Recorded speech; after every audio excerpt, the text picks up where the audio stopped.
The only reason why they put him there in the first place was because, how do I explain it? Like, there was no way for you to fight the final true boss with your friends. National Wing Day, nice, dude. There was no true way to fight the final boss with your friends, so they kind of made him the go-between. So, you know, like in Dark Souls 1 where you just start the game again? They didn't want that to happen in this game, so what they did was they created another, like, proxy boss that wasn't really that impressive. You know what I mean? That's kind of just how they did it, which, I mean, there's nothing wrong with that. It's actually a smart way of doing it. You know what I mean? In my opinion, it's pretty smart.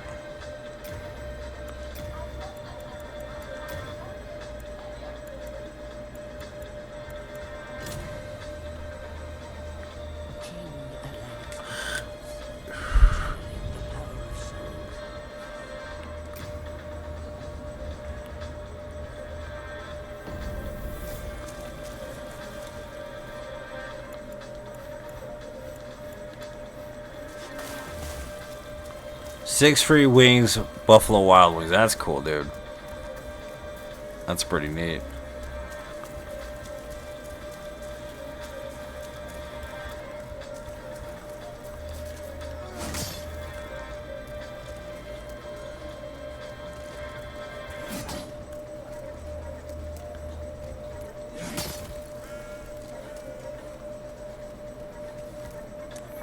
Yeah, because they didn't want it to be so that you, like, if you wanted to fight King Allant with your friend, you just automatically get, like, kicked out of the game.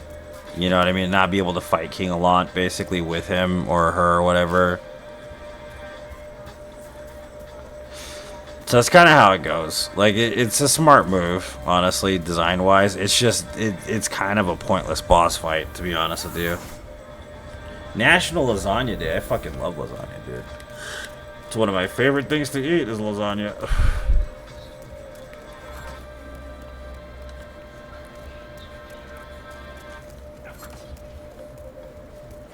Thinking about an axe this run, maybe, would be interesting.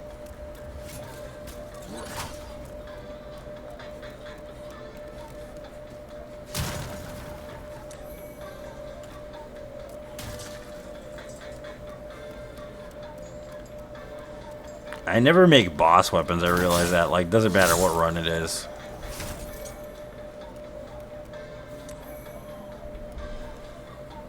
No cottage cheese, ricotta. Ricotta. Ricotta only, man. I'm not a cottage cheese person. I'm a ricotta person.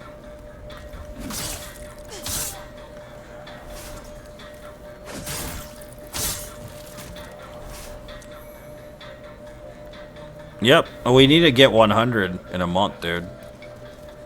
We got like 4 today, 3 today. I don't even remember. 3 today so far.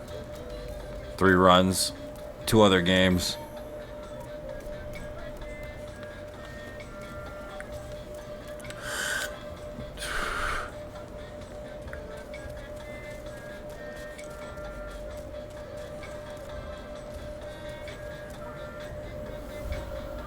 Yeah, 3 is an average, yeah. But I'm not doing that average. That's the thing I think that confuses people.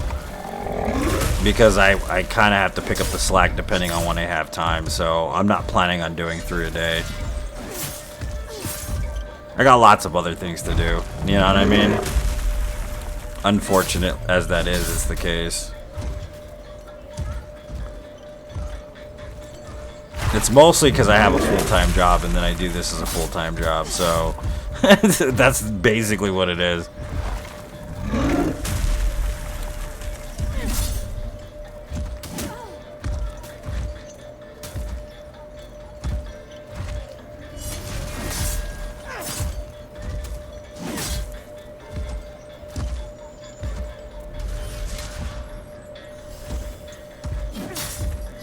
What's a day off? That's something that that uninspired individuals use as an excuse to do nothing for a whole day.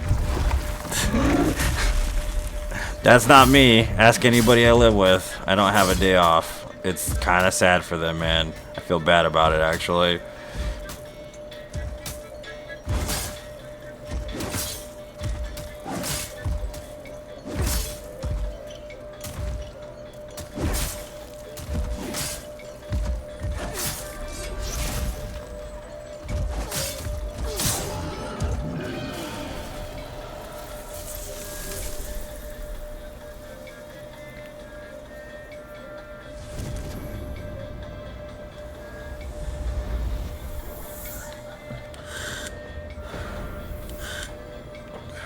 Ninjago Souls. What's Ninjago Souls? I don't even know. Is that Ninja Turtles, the video game or something? I don't know why I grabbed that. There's no point in grabbing that. It's a waste of time.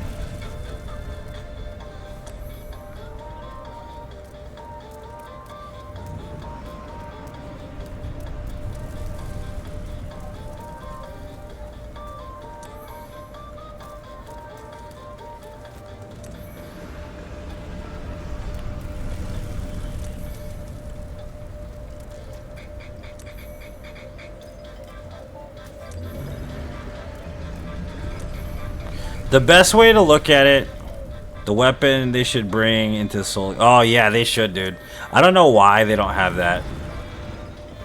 I don't know why they don't have that. Like, I really don't get it. That's why I always thought, like, an actual Japanese-style Dark Souls game, not a Sekiro game, would have been interesting because of that. Like, if you would have added the actual interesting Eastern weapons into it, it would have been nice.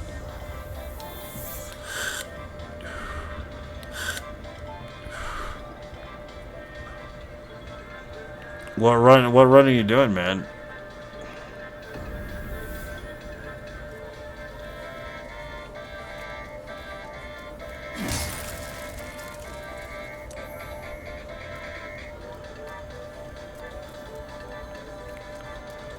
Yeah, it's changed. It's 323 as opposed to 322. But you might as well be peeing in a bucket at this point. That's basically the thing about these runs. There are like so many of them already. YouTube is gonna start fucking getting mad at me because I upload like every day now at this point.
The one you hate your life?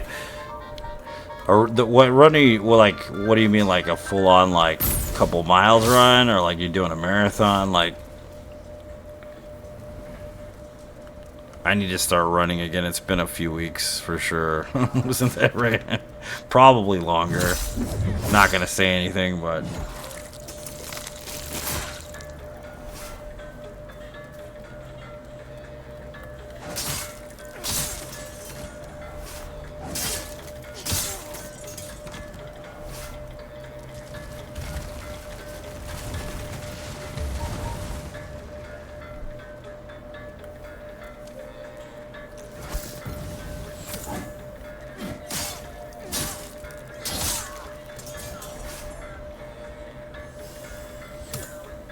Really, bro? What's up? What's up? What's up? Welcome, Jose. How's it going, man?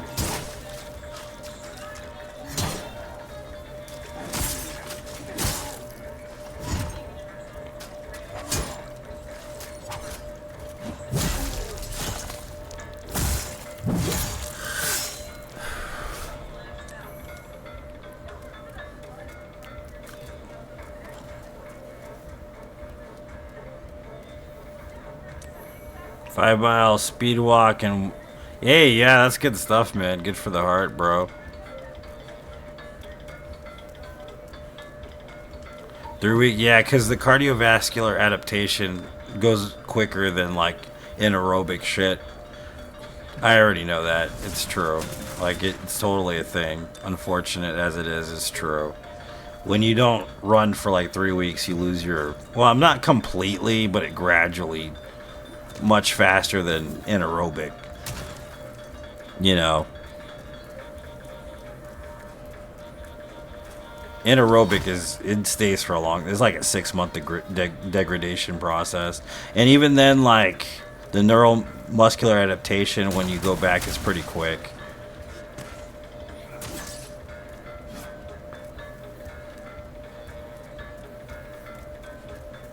You were? You don't do it anymore? You think it's something you might take up when you move back? Maybe? For your health, you know? Would probably benefit. I'm just saying. You don't have to, but... It'd be beneficial, I think.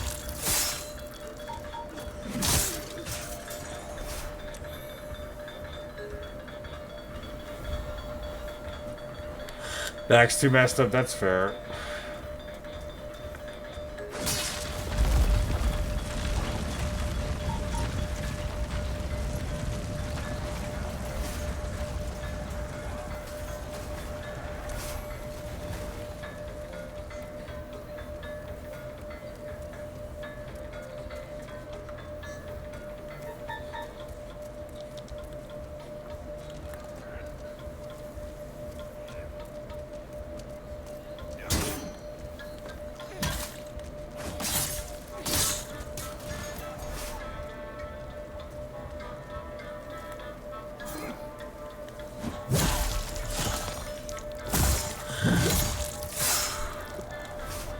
Yeah, running is probably one of the most freeing exercises I've ever done in my life. It really does allow your brain to just do what it does, you know what I mean? It's crazy how well it is that you can just free yourself through a simple act like moving, you know, like it's crazy, dude.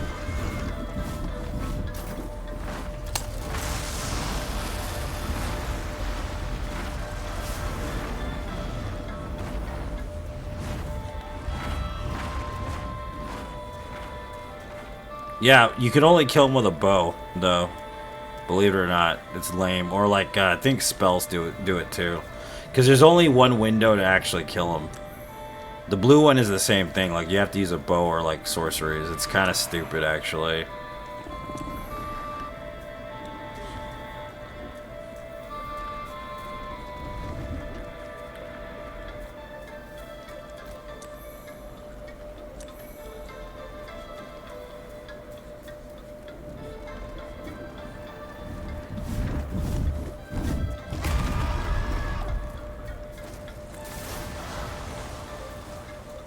Today is not the day. That day. Yeah, well, that's the point of running. It's like a mental exercise in a lot of different ways. That's why I like running, because it's never easy. The consistency in running is one of those things that's actually quite torturous. Finding motivation for it is almost impossible to some extent, depending on the day. That's why it's very imperative that you train yourself to do stuff like that. So you always handle the things you don't want to handle. Like even now, I don't want to... Like, I love hanging out with you guys, but I'd rather be sleeping.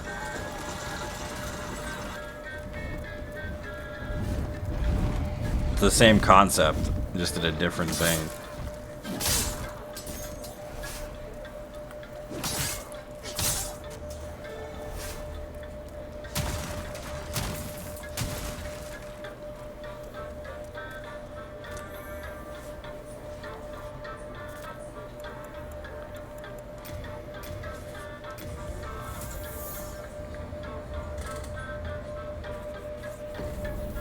It's rare though, yeah. I tend to focus on running as I'm running.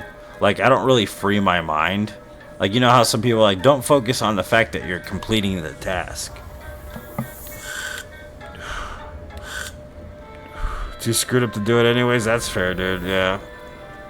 Like, I'm like, oh, this hurts. This is kind of boring. You know, and like, let's do this. Focus on the pain, you know? That's what I do. I'm one of those people.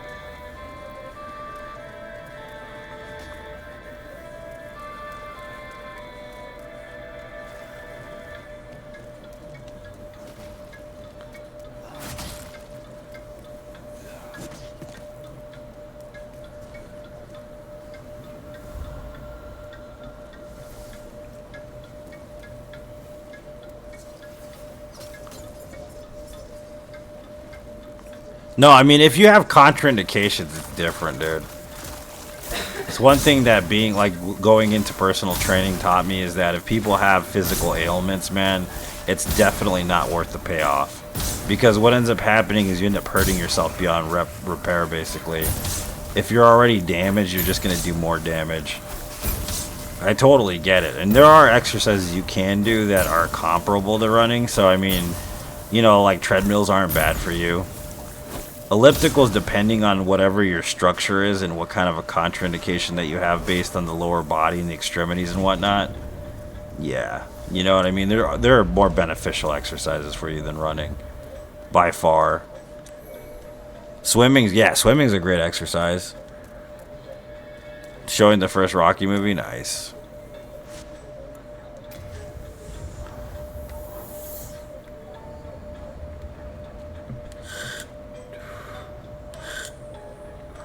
Simply stop making excuses. That's the hardest part of it, man. Quite literally. And you explain. Yeah, it's true, man. That's one of the hardest things to do.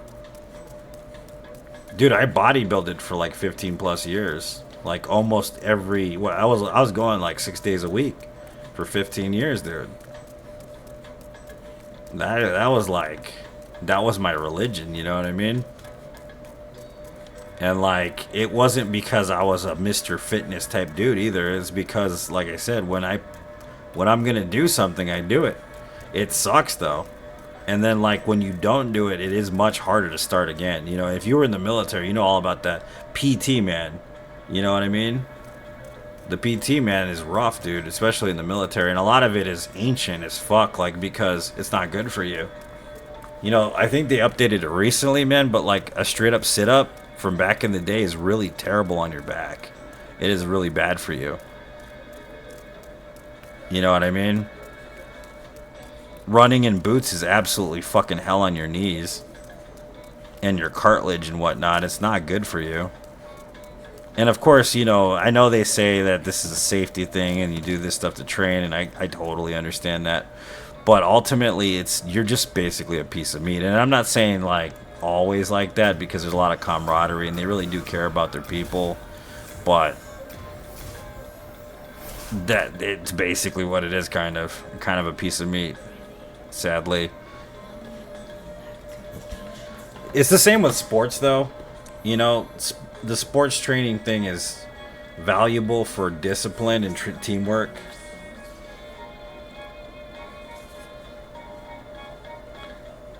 Just let it go. Yeah, you know the fitness stuff, man. But like I said, dude, the army and like all that other stuff, especially back, like, let's say anywhere between like 15 to 25 years ago, man.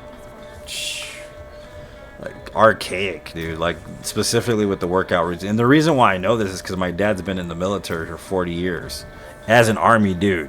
And I remember his PT, dude. His PT was insane, dude. Like, the shit, like it was just brutal on the body. Like, it wasn't even like that it was super tough, which it was super tough, but it's just like just hell on your body.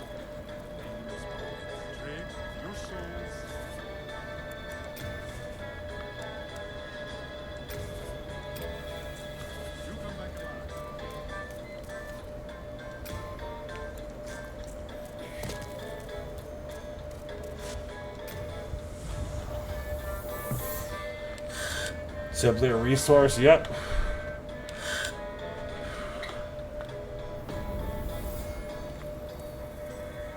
Slight beer belly. That's crazy. I mean, do you have a fast metabolism when you were younger, or no? Or were you into fitness when you were younger? And I don't mean fitting this whole pizza in your mouth either, obviously.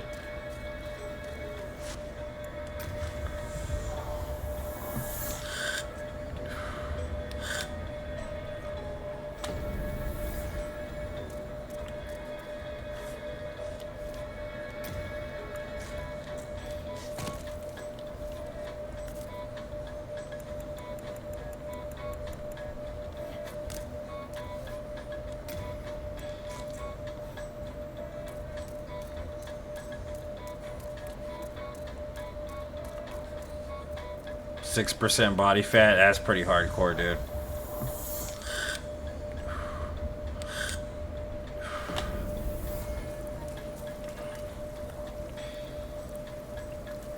Oh, okay, yeah, so you were really active then. I mean, that makes sense.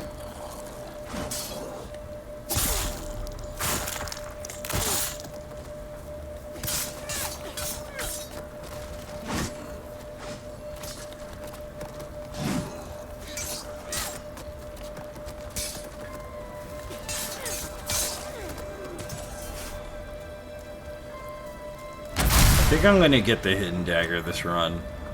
That might be a better choice. I haven't used it in a long time.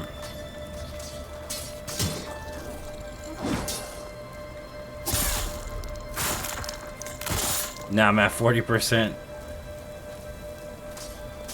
I mean, there's nothing wrong with being like that, you know? Yeah, dude, no, it does. Antidepressants are havoc on your fucking genetic makeup, dude. They really are. Like, they fuck up a lot of the shit that is normally reoccurring in the body. Like, and it's not to say that they're bad for you specifically, but they do, like, change your body structure quite a bit. It's kind of crazy.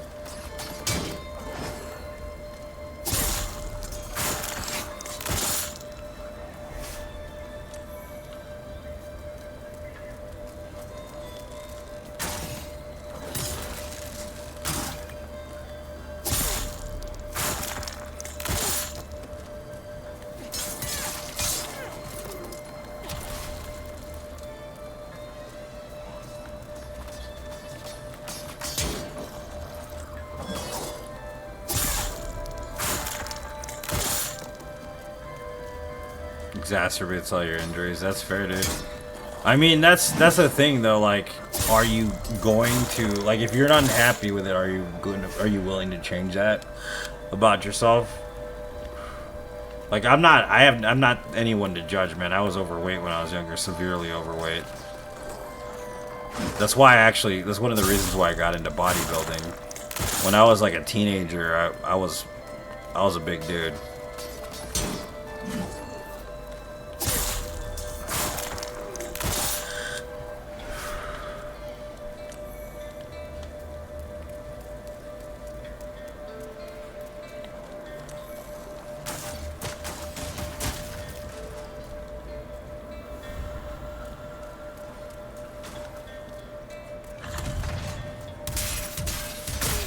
Oh, shit.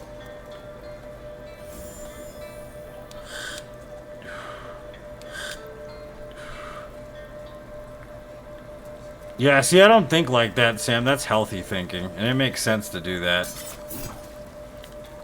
I'm like, oh yeah, that's not good enough, fucker. I am not mentally rewarding to myself. At all.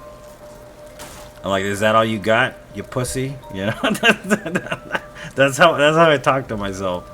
It's not healthy though. I will say it is motivating to some extent, but it's definitely not good for you.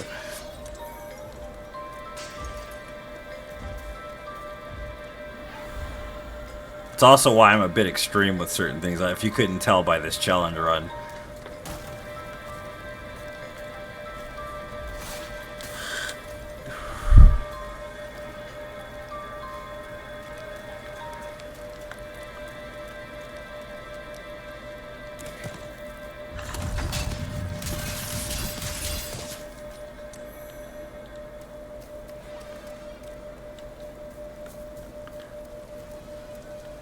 There's nothing wrong with being mentally rewarding, though. That if it gets the job done, man, do it. You know, whatever's best for you is my motto For me, that's not best. I already know. My brain won't allow it. I'm always fighting with the fucker, too. Like, it's never, like, an easy experience with my inner dialogue. It's always like... And I'm not being self-judgy, either. It's that I know I'm capable of more shit. That's basically what it is.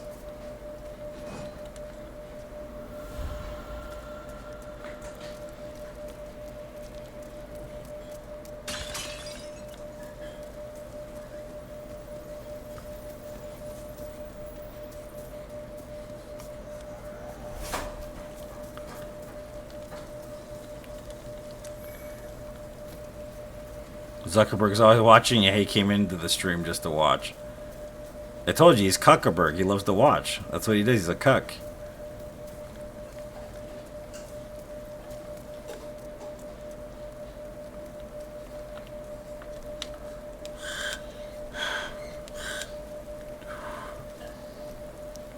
Locked up in my iguana tank. I want to see this, sir. I must watch.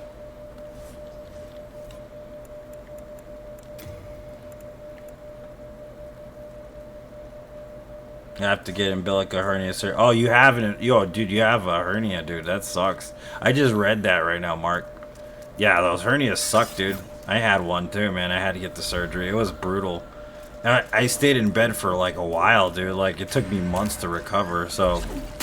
Hopefully you get that, man. It's very beneficial, dude. Like, it is good for you to get that surgery.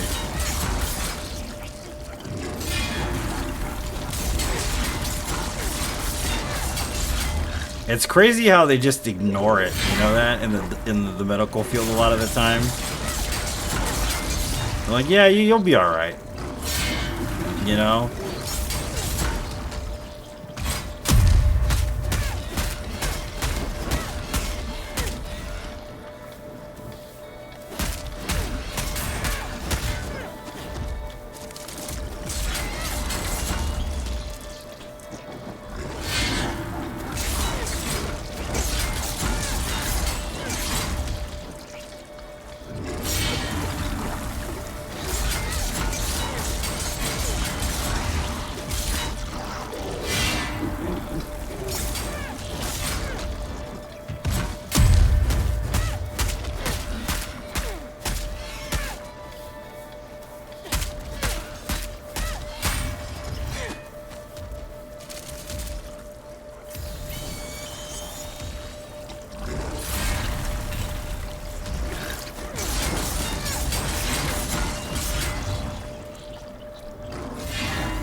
No, it does look good. We were talking about this last time.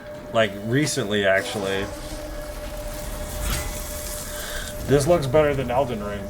This game does look way better than Elden Ring, and it came out before Elden Ring. It's kind of crazy, right, to think about?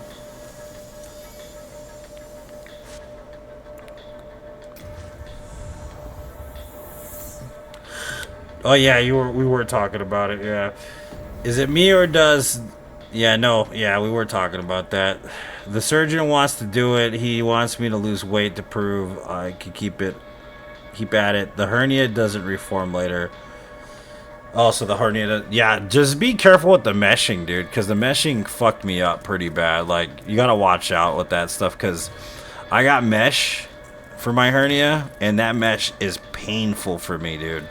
I still feel it, and I think there was a recall actually on it at one point, and I never really looked into it, but it like grinds pretty hard against me, and it is painful as fuck, dude, on some days.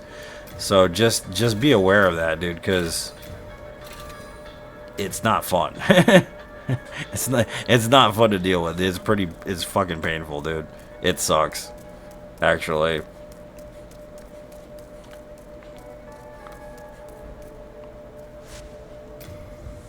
Thanks for the GG.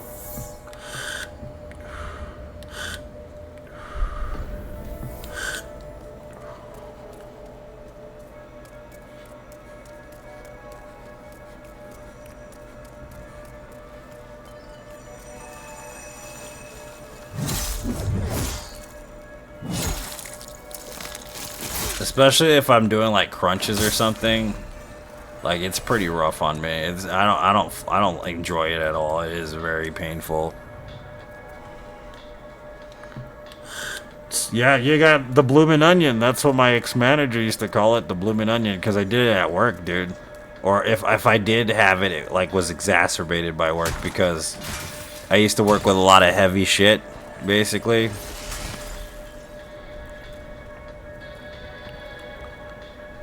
I agree, dude. It's the worst part. Because you already did your dirt, man, you know? You don't feel like doing shit, and I don't blame you. You know? But my motto is whenever it feels the worst is when you should do something. That's my motto, you know? I haven't really been all that fitness-oriented lately, unfortunately, but I'm gonna change that soon.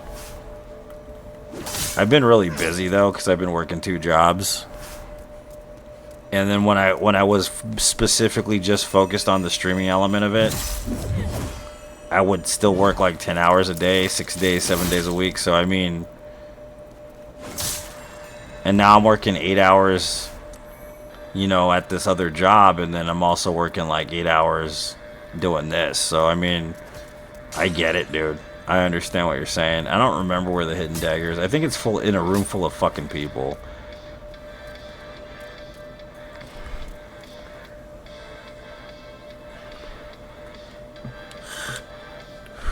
Yeah, the OG Demon Souls, yeah. It's much better. Refining platinum. I refined platinum. I work in a building that has experimentally handcrafted machinery that is, I actually have to sign a disclaimer and a waiver that I can't disclose exactly how that machinery works specifically. And yeah, it's pretty interesting. $6,000 pieces of platinum, and like the refining material, like I was saying, the liquid we use to refine is like $4,000 a half gallon or some shit like that. It's kind of crazy.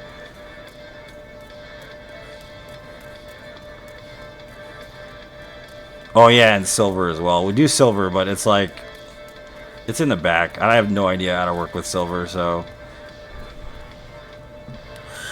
Alright, Matt. We'll see you later, dude. Thanks for tuning in.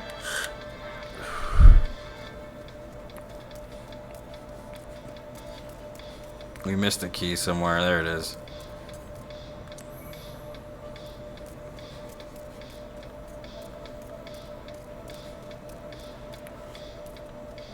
Two trees involved? Smart ass. An interesting. I kind of just fell into that job, dude. It's crazy. Like I wasn't really looking for that specific job, and the benefits are ridiculous, you know. But I'm not planning on making that my full, like, life career or some shit. It's just I gotta pay other stuff, and I have plans for other things that I have to pay for and fund myself. That's kind of how it goes. Like, my daughter, she's going to private school, so I have to pay for that, number one. Number two, like, I have bills, you know, and I'm trying to make my mark still in streaming at this point, and that'll help me do that with a lot of different various things I've been planning out. That, and also the fact that I have, like, a specific project that I want to work on that You know, I talked about it like a couple streams ago. I think, you know what, I talked about it last stream, and it has to do with artificial intelligence.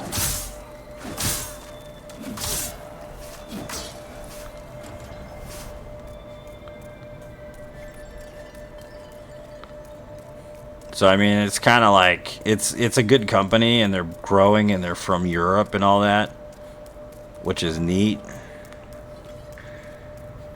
But like, I don't really see myself just doing that unless it goes in a different direction, maybe.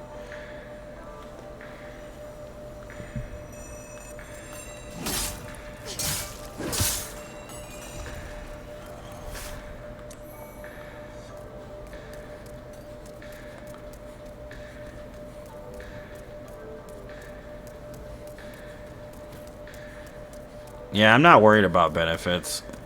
You know this already. Well, it's hard to explain. So like, I'm kind of starting a hedge fund for this concept I've had for like the last year.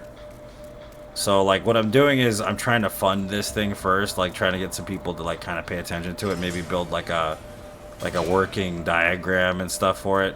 But basically the concept is like, okay, so let me just explain it. So basically it has to do with video games. Okay, and it's the concept of kind of where the future of video games is going a bit. So the principal concept at first is like this. Like, I'm coming up with a... Hold on, I hear something.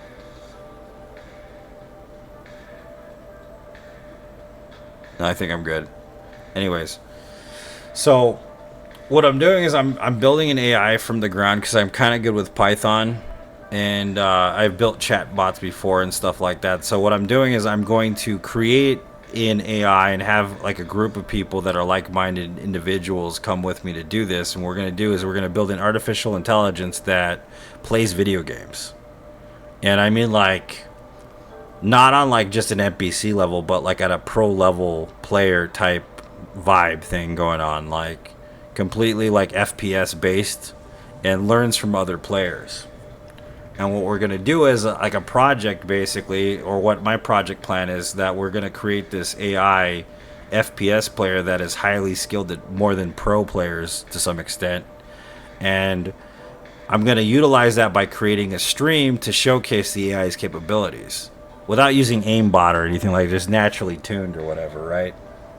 And at the same time, I'm going to utilize ChatGPT to be the voice and the response to the chat itself, to kind of like make headway into the kind of research I want to do later on in the creation of a certain type of element to gameplay within games itself, which is going to be inherently artificially intelligent NPCs, completely devoid of like any kind of regular programming. So in other words, like, imagine playing Skyrim, right, with, you know, not just with the chat GPT, but imagine if enemies had the ability to advance and change their techniques based on who they're fighting. Do you see what I'm saying? So like, they'd have programmed movesets and whatnot, but what would happen is that the artificial intelligence would know how to adapt to a person playing a certain style of fighting. So i.e., if we were playing like Dark Souls and you're fighting like the, I don't know, you're fighting the Godskin duo, right? And you put them to sleep and stuff, right? But they wouldn't be affected the same way that the regular Godskin duo would usually be affected by it. So every single time you go into the boss room, you have a different experience, essentially. That's kind of what I really want to... That's the main goal of what the project is supposed to kind of create, in a sense. So it's kind of an advancement in the idea of AI within video games altogether.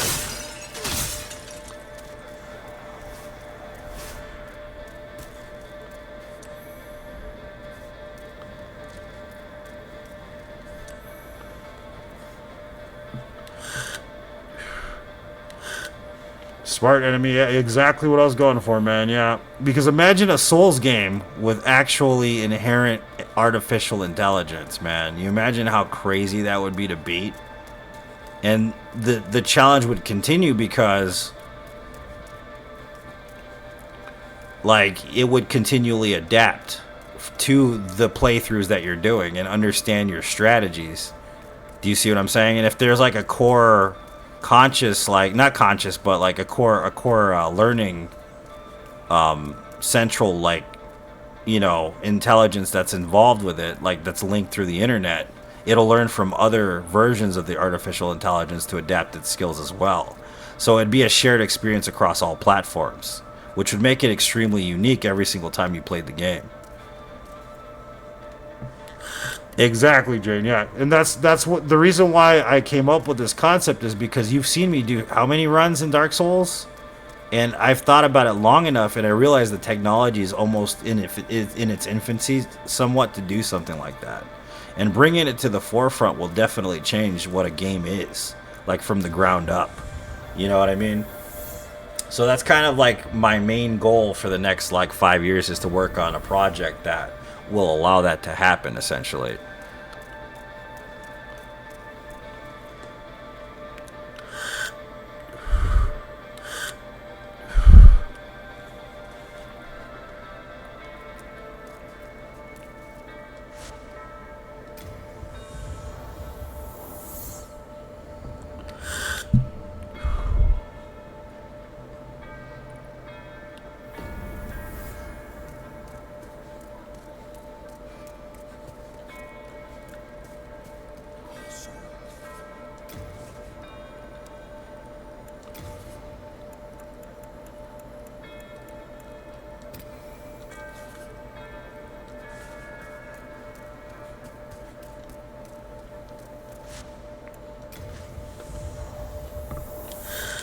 Yeah, because I would imagine the immersion, like, you know what I mean? And the thing is you can also give it like feints and like stuff where it's not as capable as other enemies in the game, like faults and whatnot.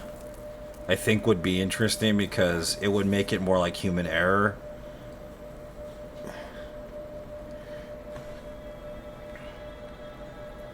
That's exactly what I'm going for.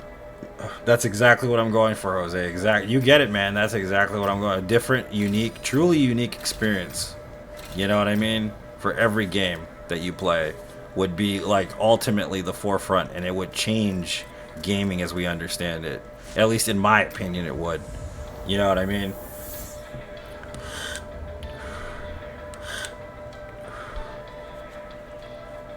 So they couldn't just do like, oh, well, just use this strategy, just use that strategy. They'd have to actually learn and adapt and change the way they play the game, you know?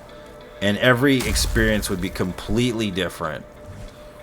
You couldn't just use some generic YouTube build that you found and, you know, just cheese a boss or something like that. And at the same time, the interactions with ChatGPT, the boss will have different dialogue depending on what's happening. So imagine that, dude. That's like a great fucking experience, dude. That would be like so immaculate, right?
$1 billion industry, perhaps. And then at the same time, it would also like completely change the makeup of technology to some extent, which would be interesting, you know. But getting that off the ground is kind of where I'm at, and I don't want to get ahead of myself, but I do think it's kind of a really interesting concept, you know.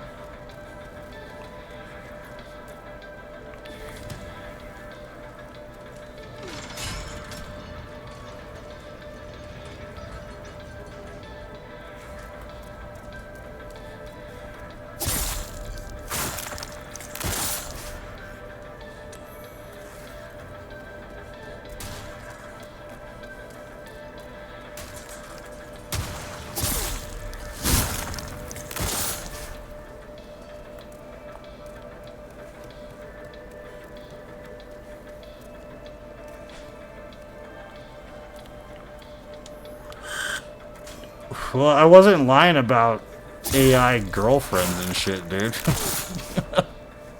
It's a thing. Like, before even, like, any of the modern, like, what is it? What do they call it? Replica or any of that. You know what I mean? It's...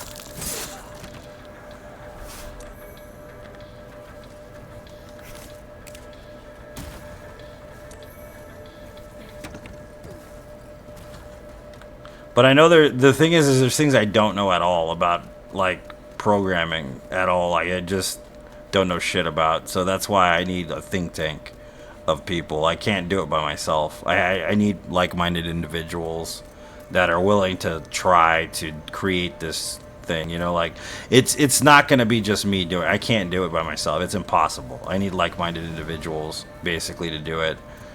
That's kind of, it's literally what it is. Like, there's only so much I can personally do. There are people that are way better at certain things and a lot of things than I am. But, and hopefully I can get that going, man. You know, in the next 5 years would be pretty cool. You know what I mean? It won't be definitely where it's going to be, but it's definitely going to be a lot more interesting with that concept in the universe. You know, like, it's definitely going to be a fucking interesting time in the next 30 years for sure.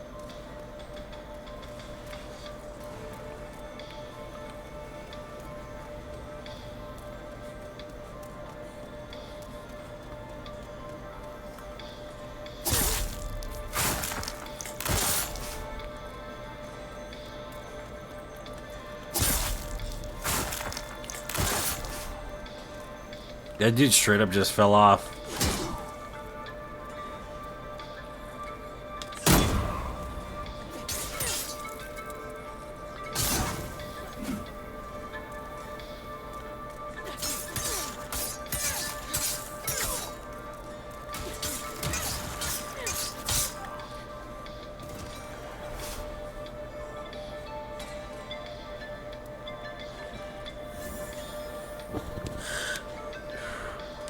'You should low-key put yourself in AI positions to strengthen your abilities, positions like six-figure jobs. Damn, dude. Yeah, I've never even really looked in getting a job and doing AI shit, to be honest with you. I kind of just dabble, you know? I love dabbling, man, you know? Like, it's one of my favorite things to do in this world is just kind of dabble with shit. So, yeah, maybe you're right. At least to just, like, do that part of it, you know, understand those fundamental concepts and figure out who's, you know, invested in that concept or that idea would be nice.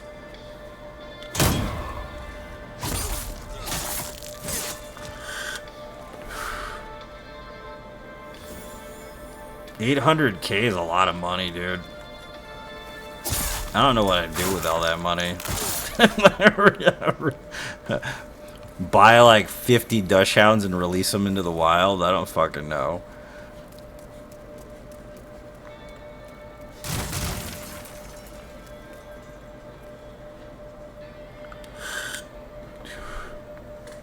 That's exactly my mentality, and you know that's exactly where I got it from, Mark. That concept. You need, the thing is that and Mr. Beast. I know Mr. Beast is kind of like whatever, right? But Mr. Beast's perspective on success is absolutely correct. You need a group of like-minded individuals to make something happen. You can't avoid it. I'm a loner by fucking choice. Like, I love being alone. But there are things I can't do by myself. I know this already. And I'm done with doing that, like, in my life. I want to make something happen. You know what I mean? Like, something I can't do by myself, basically.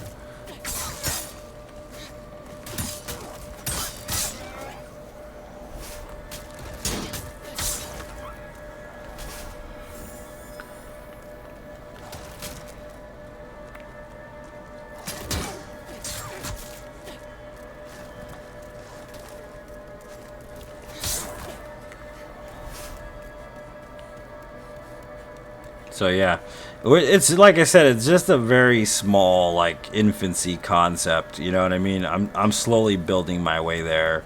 When I get to a point where I can show people and create like some kind of actual presentation and explain it to some people that might be able to fund it, then I'll probably have a little bit more confidence, I guess, is what I'm trying to say. in the project, you know? But yeah, enough talking about that before Elon steals my idea.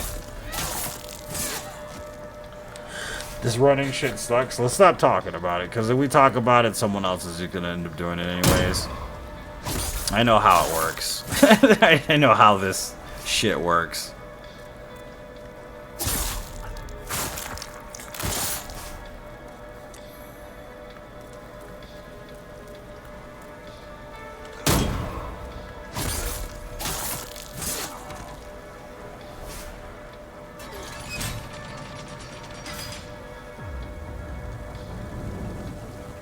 I mean, that's the other real, like, world application, you know, that's the thing I'm terrified about.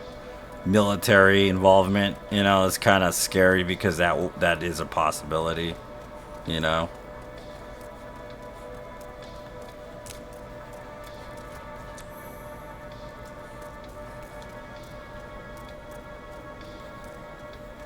No, I don't mean you specifically or anybody in chat, but there are bots listening no matter where you are. You do realize that, right?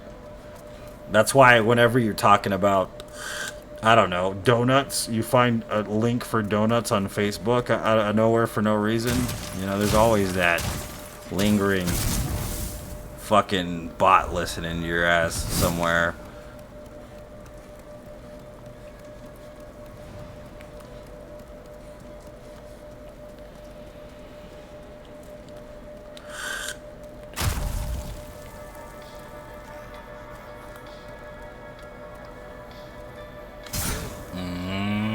Que la chingada pues, cabrón.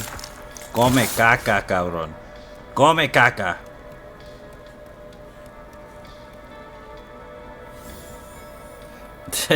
You steal your ideas from yourself. That's funny.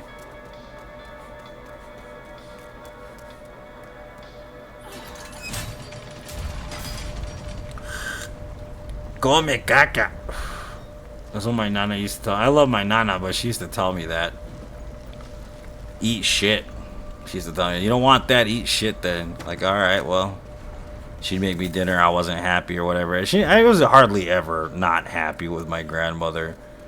But you don't like that, then eat shit, dude. That's literally what it means.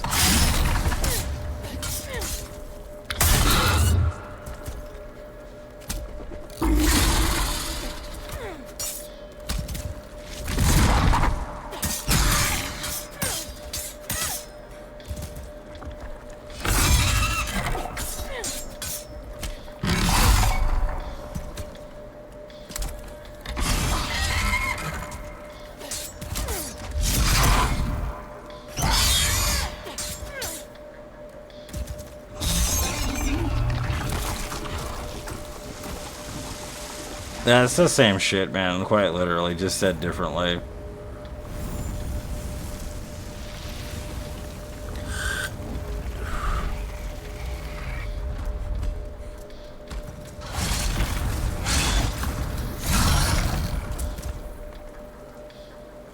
Yeah, you're correct, though, Jose.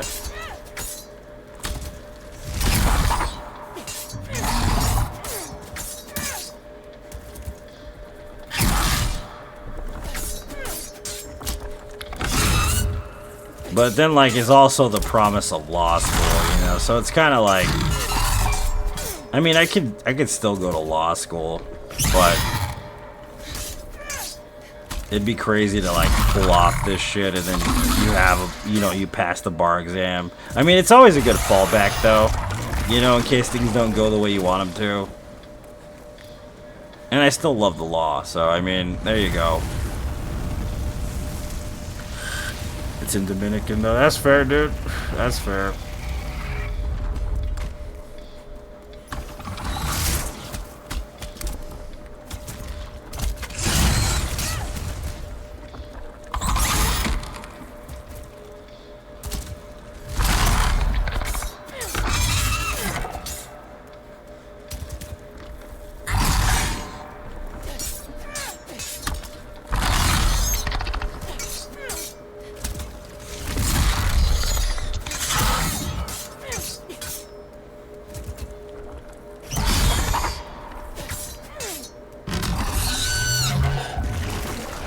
I mean, I know the most about this kind of stuff if you think about it. I've been doing this for 5 years, like, when it comes to, like, artificial intelligence in games, like, I'm pretty well versed. Like, I understand patterns very well. And it's crazy because thinking about that stuff, like, is kind of weird. Because most people are like, yeah, I'm going to exploit this. I'm going to exploit it. Never think about how to improve it. You think about that? Like, no one really thinks about how to improve the game.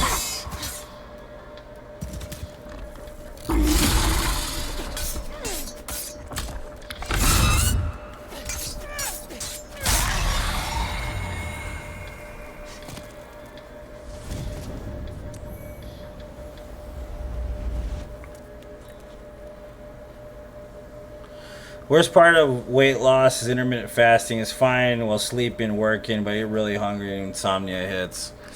Ouch, yeah, that's terrible.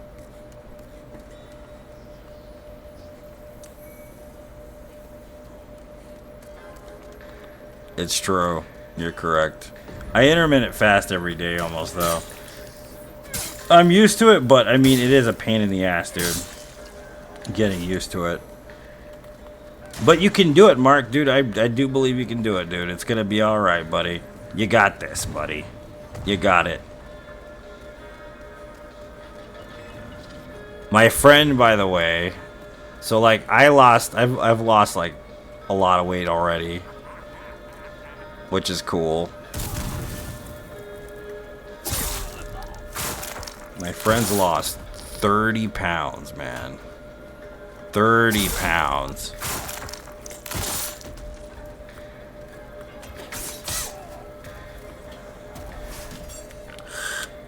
8 p.m. to 12 p.m. Since surgery. Yeah, since surgery. 30 pounds, dude.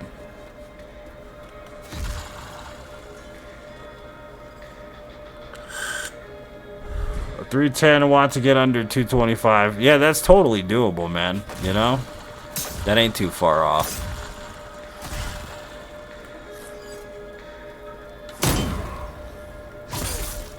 I know, dude. It's insane. I think it's a cumulative, though. I don't think it has to do. I think it's partially the diet before, and then it's the surgery. But she's lost the most this week, specifically coming like this week. She lost a shit ton of weight out of nowhere. It was kind of crazy, actually. Because I have a scale, you know, and I've been weighing myself. I've been losing weight, but I don't lose weight that fast because I don't really have a lot to lose, I guess. I'm mostly muscle anyways. But that shit is crazy. That liquid diet, man, that she on, dude, that shit is on another level. Like, it's crazy. She got to be on that liquid diet for like another week or something like that, and then it's like soft foods. Not soft foods, it's like pureed foods. And then after that, it's soft foods after 2 or 3 weeks or something like that. Yeah, man, it is, dude. Like, losing muscle's part of it sometimes. You know what I mean? That's why BMI is kind of full of shit. Like, honestly, if you're a muscle-bound individual, it's inaccurate, especially, like, just by the guidelines. It is just a guideline, though. That's the thing about it. Everybody has a different body type. You know? The most accurate way to do this is usually like skin fold caliber is second accurate, and then there's a machine that does it for you. But I'm not talking about the kind you hold with your hands. I mean, you have to physically walk on top of this machine, and then they put all these like electrodes all over you. You know what I mean? Like, it's kind of ridiculous. They usually only have them in college facilities. It's kind of ridiculous. It's a very expensive. I think it's like a really expensive piece of machinery too. You know of course you do. You're a nurse. You know this diet. I don't know this diet well compared to you at all.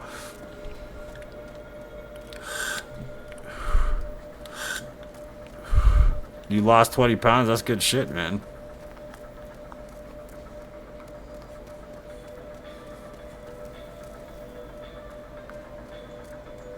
But yeah, she's doing good, man. It's crazy. It's insane. Very proud of, very, very proud of her. So,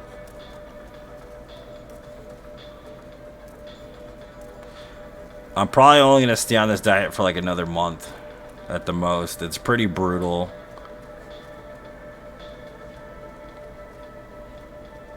Yeah, she's doing great. Yeah. What are you doing? What the fuck are you? Come over here. Me too, man. It'll be a good time, boy.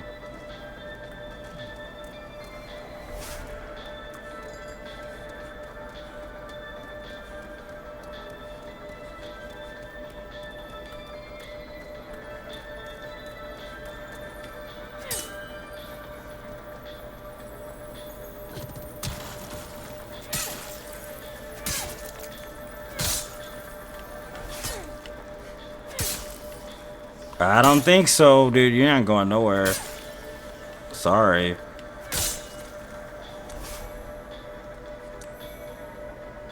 Oh, dude, sharp stone chunk, nice.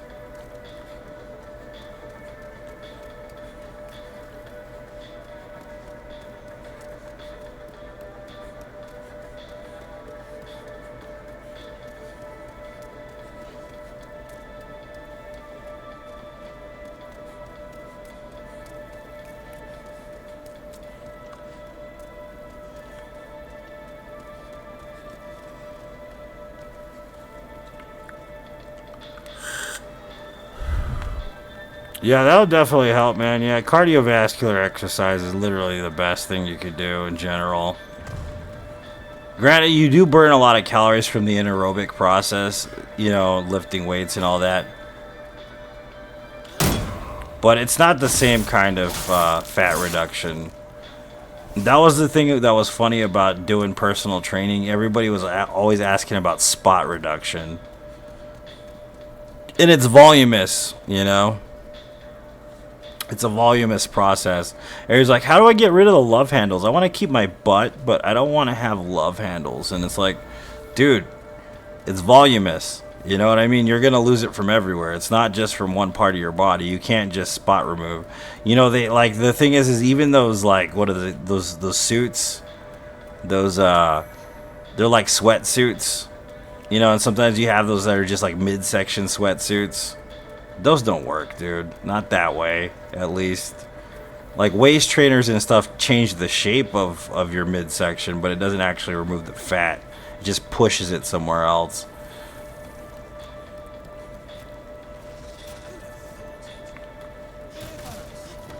Spot removal's a myth.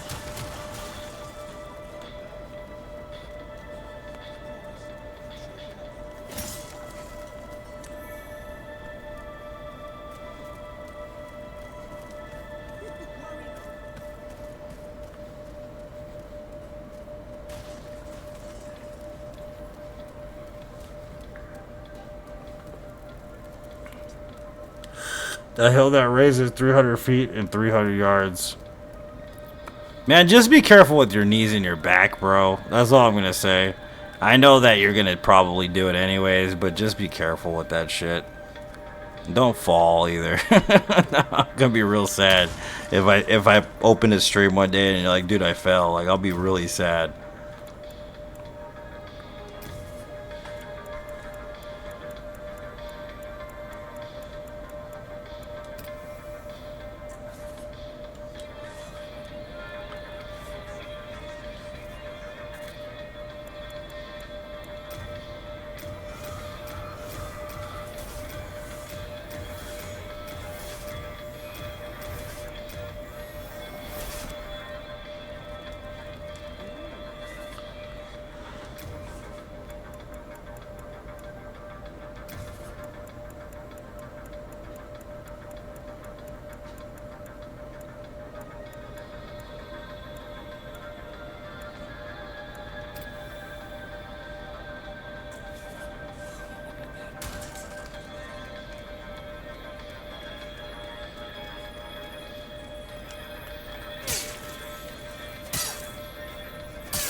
So we're at almost a +8 here, which is pretty damn good. I'm pretty sure though I could. Yeah, you know what? Let's go kill the. You know what? We don't have the thing for it yet. We need the magic. The jizz. We need the jizz. Richard Cheese is amazing. So like a dying buffalo? Yeah. I feel that.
This final tour, really? That sucks.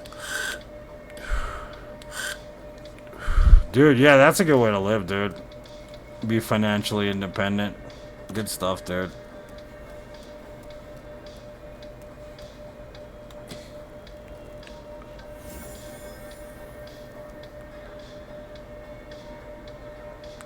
Comfortable is what you said. Okay, yeah, comfortable.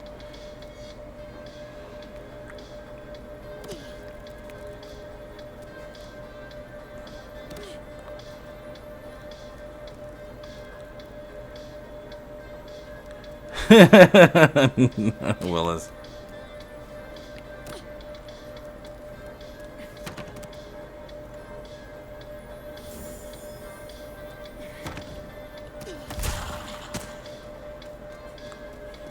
Alright, here we go. All that work for this. Quite literally, we did all that just for this dagger, and it's a good dagger. It's a really decent one. It's just a long setup for it, dude. Like, it takes a while to set up this dagger properly, and then if we run out of jizz, it's just gonna do like a lot less damage. But it's fine.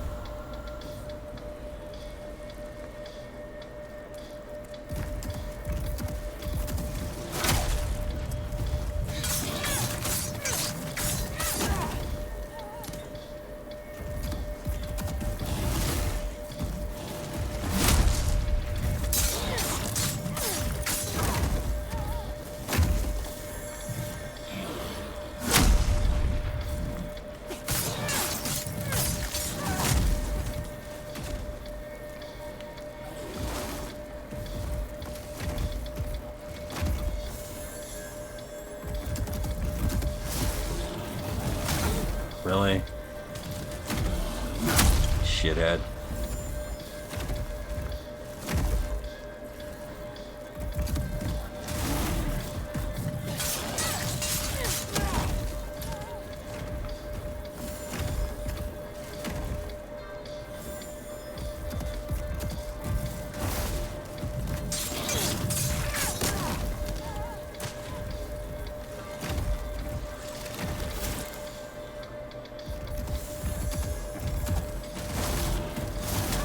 Really? You weren't catching me with that last time, dude. For real? Come on.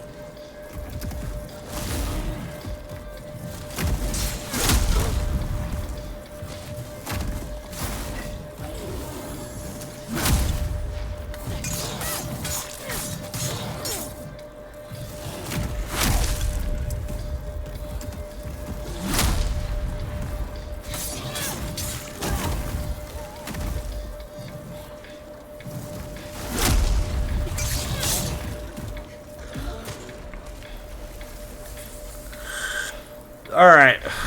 We're gonna have to level some vitality though, because if we get hit by that dragon, we will get one-shotted and die. So I'm gonna go do that real quick.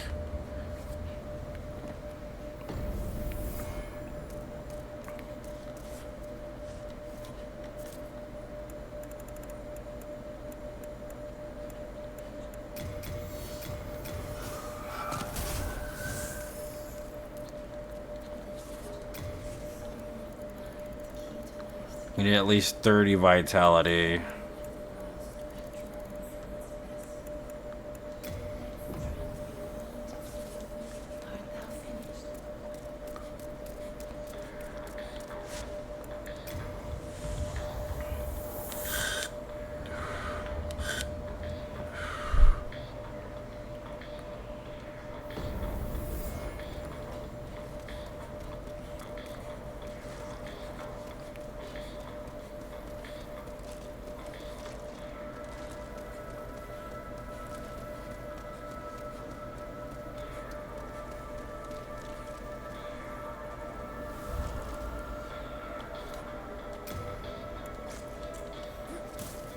I'm gonna use this for this boss fight only. Because it's really good in this boss fight. It's like a double breaker, two-hitter, basically. He's gonna hit me.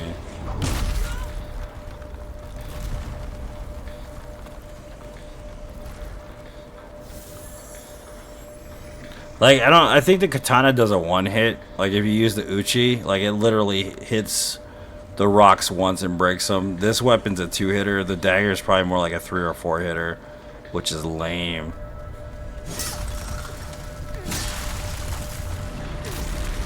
Well, we made it at least.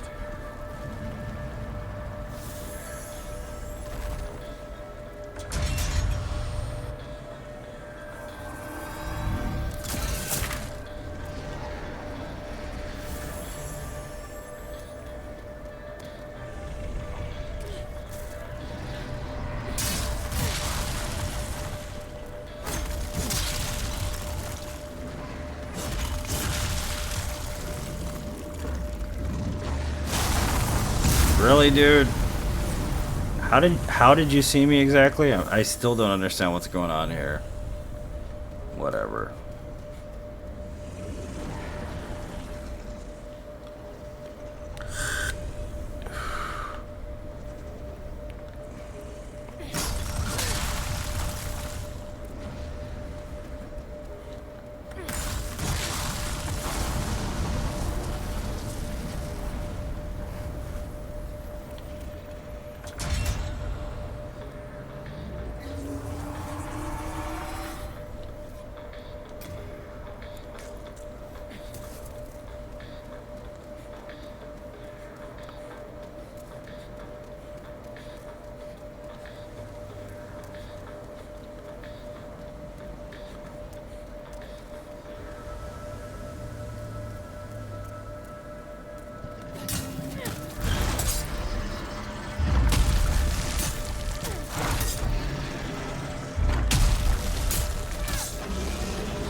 The dupe in the OG version of this game was pretty damn good. There's a dupe glitch in the original version of this game where it's like you'd have to use the storage guy.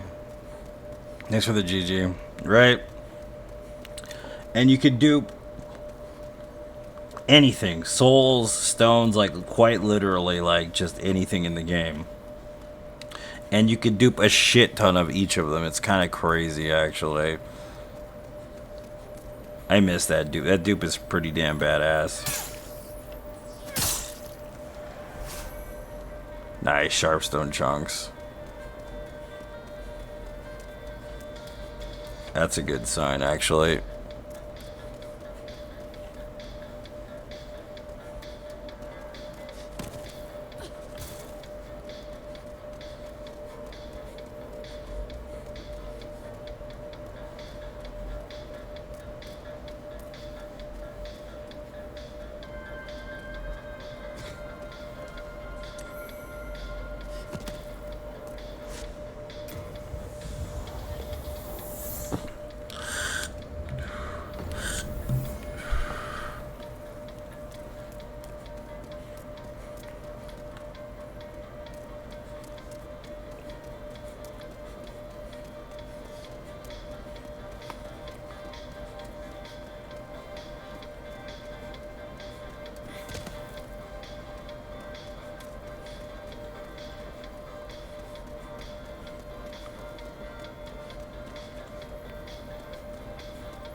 So how much sharpstone do I have?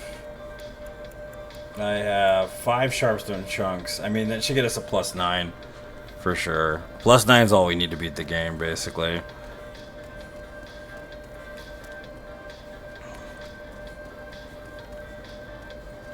The DPS on this dagger is ridiculous, by the way.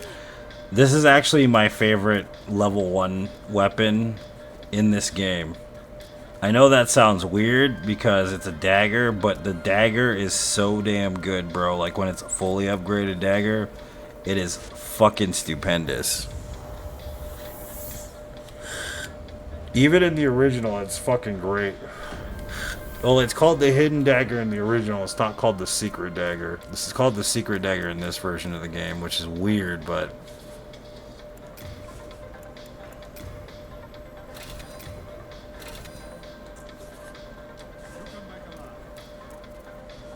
What, weapon-wise in this game? It's 10, man. I'm pretty sure it's 10.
Yeah, it's a brand new, it's a remake is what they're going for, because the story is just vastly different from the original.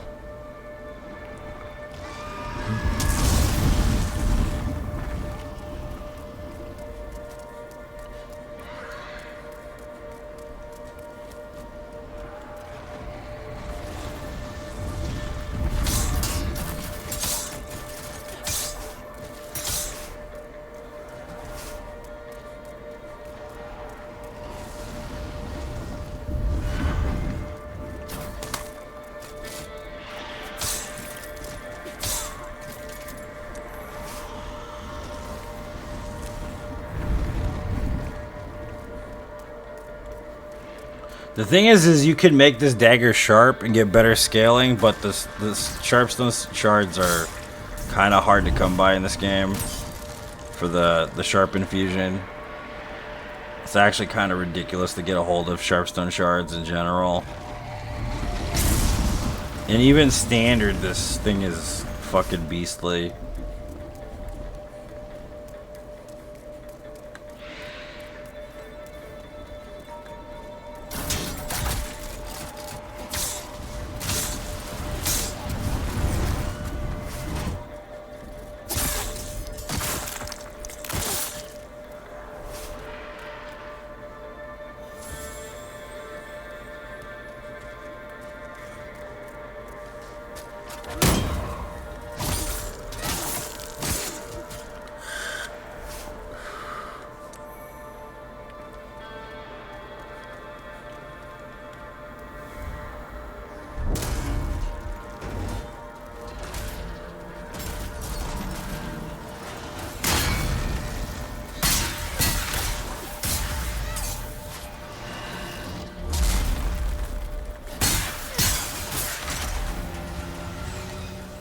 Watch this.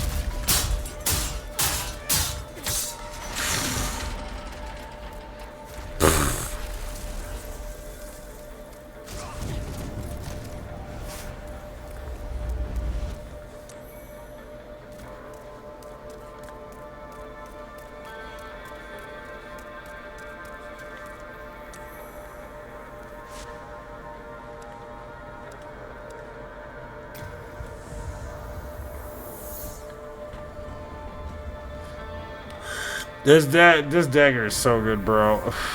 I'm not fucking joking. It's amazing.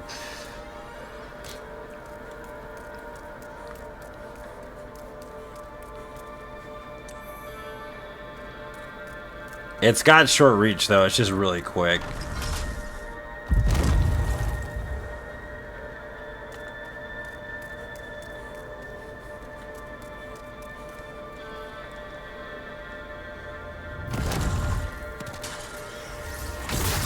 Shit, I gotta watch out. Yep. Stop shooting me, dude. Really, dude? Oh my god, I'm gonna fucking die right here. Or not.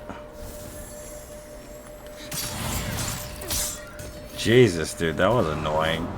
You wouldn't stop shooting me, man. It's fucking annoying, dude. Those guys suck.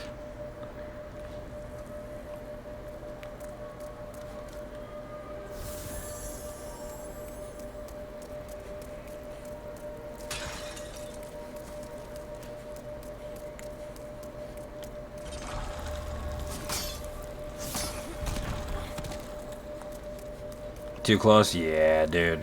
That part is rough, though, in general. It's never fun to do that part because, like, before you have a chance to attack him, he's already hitting you. And if you have, like, if you get stun locked, you're just fucked. And the healing takes forever in this game. That's kind of the thing that's really irritating about it, too, because it is old-fashioned. It makes sense that it takes forever, but...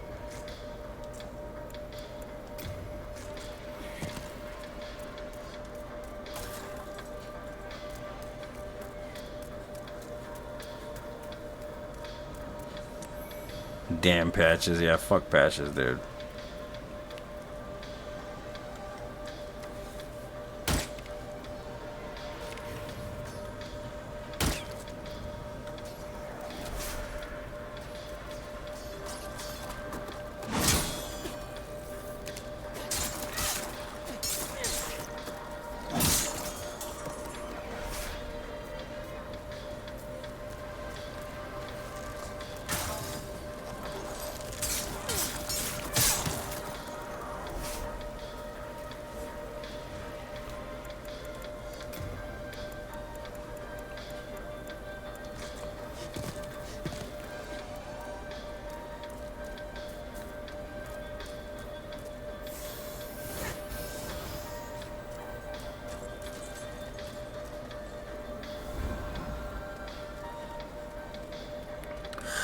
I think Patches is just super misunderstood. Like, he does try to kill the character. I get that part of it, but there's reasons why Patches is the way he is. Because he was a cleric at one point. Like, you can tell all this just by playing the games. Like, he was a cleric at one point. He lost his faith. Saw too much, maybe. You know what I mean? Like, it's just interesting. Patches is an interesting-ass character because of that.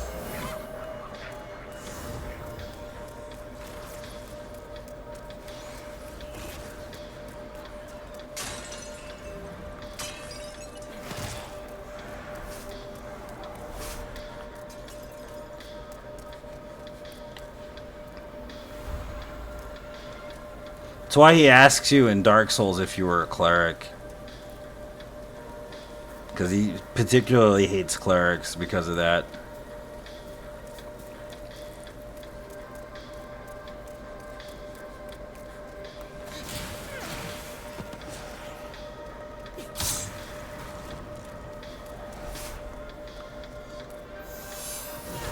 The other thing, too, is the fact that basically Patches is an interdimensional being.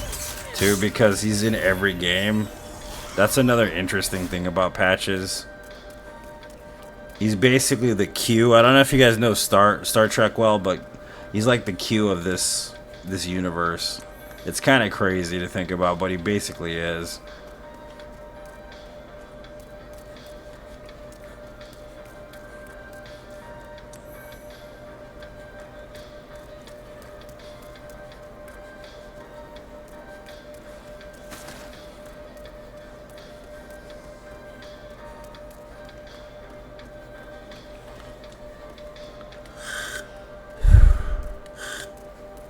He's in Bloodborne. He's a dude that was transformed into a spider.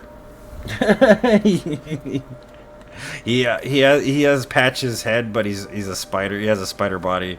It's pretty funny actually. Doesn't make any fucking sense, but it's hilarious.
With one, it's true, yeah.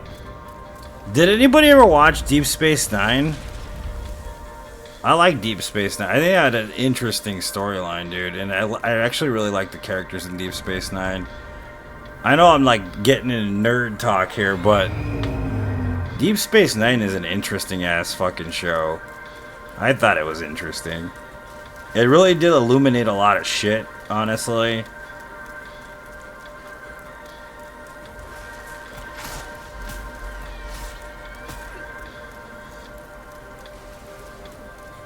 Star Wars and Star Trek, that's cool, man. Yeah, I was never allowed to, unfortunately, growing up.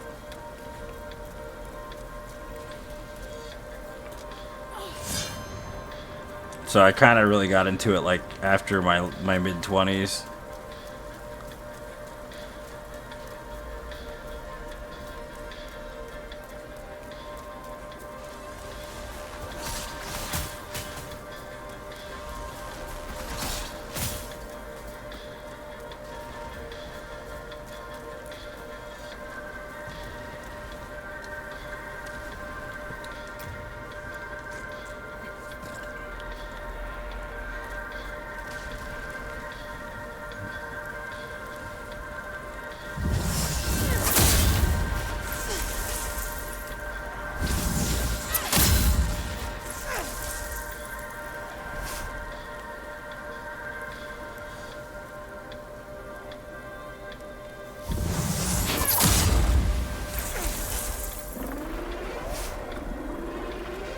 There was nothing on TV, that's fair.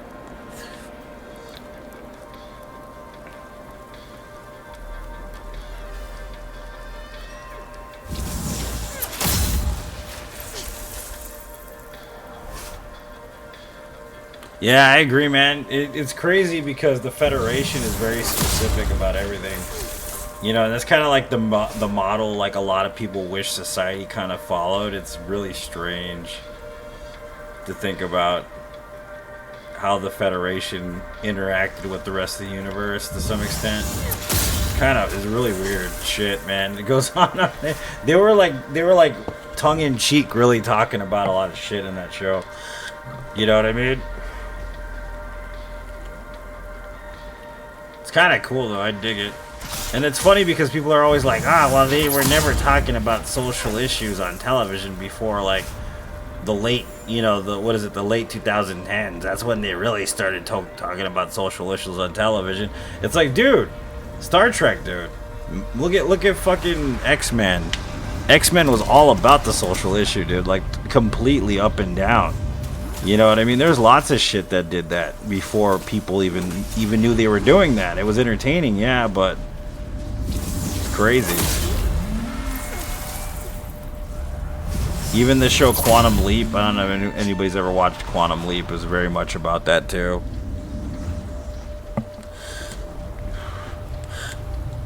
All in the Family? Yeah.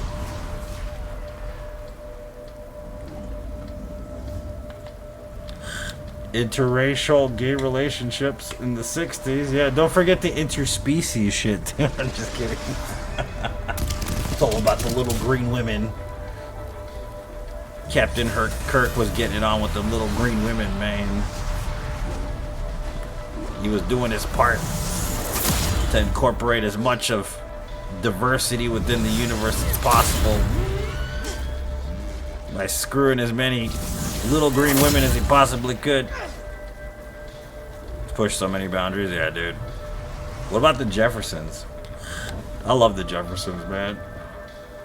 I love the Jeffersons because they're crazy as shit. And then Sanford and Son. I still love Sanford. And it's only for the damn theme song mostly, but I can never get that out of my head, dude.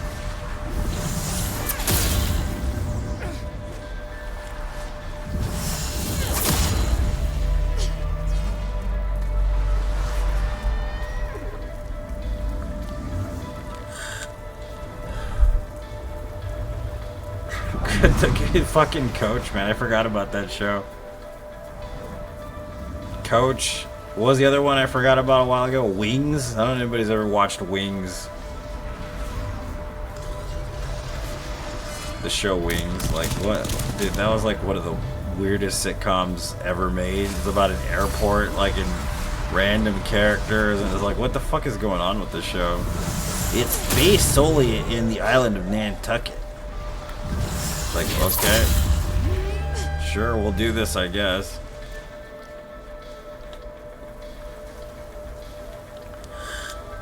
Very forgettable, yeah.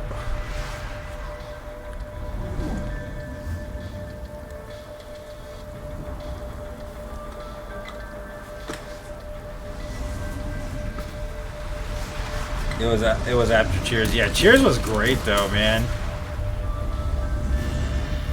I liked Cheers for a while.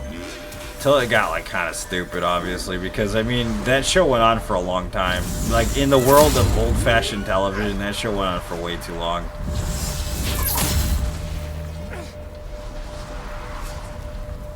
I used to love what's his face, Cliff Clavin. That's like one of my favorite characters of all time. The mailman, Cliff Clavin, and then Norm. Dude. MASH was great, bro, yeah. I loved MASH. It's true, it was anti-war and pro-veteran. Yeah, it's crazy. I never thought about it that way, but you're correct.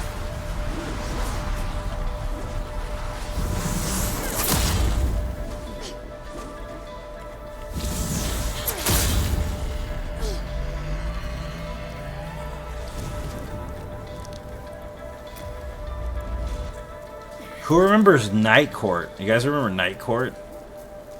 Fuck, dude, Night Court. That was like always on when I was going to bed, I remember. I don't even remember an episode of Night Court, but I remember it fucking playing in the background.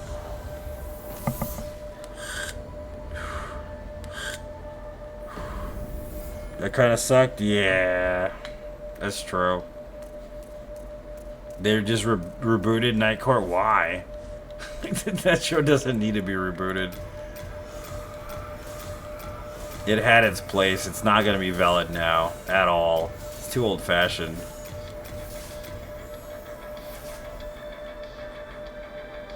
Oh, it plays his daughter. Oh, because that's interesting. Yeah, I didn't know that. That's pretty neat. Kind of continuing the story in a way. That's pretty neat.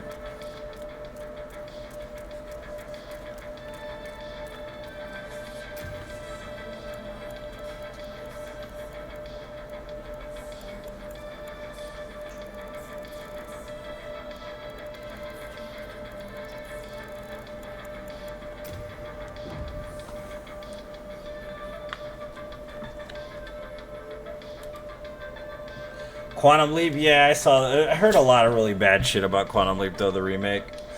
The reason is because the story wasn't solid at all, and like the original kept like the suspension of disbelief, which I mean, it is very important. I've stressed this many times, right? Even though Quantum Leap was cheesy as shit, and I still watch it because it's got something that a lot of shows don't have, and it's the suspension of disbelief.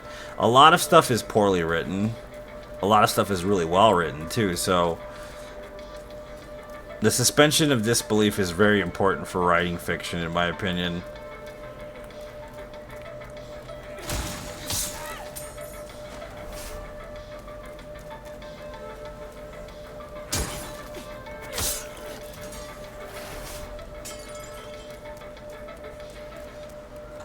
Couldn't imagine why.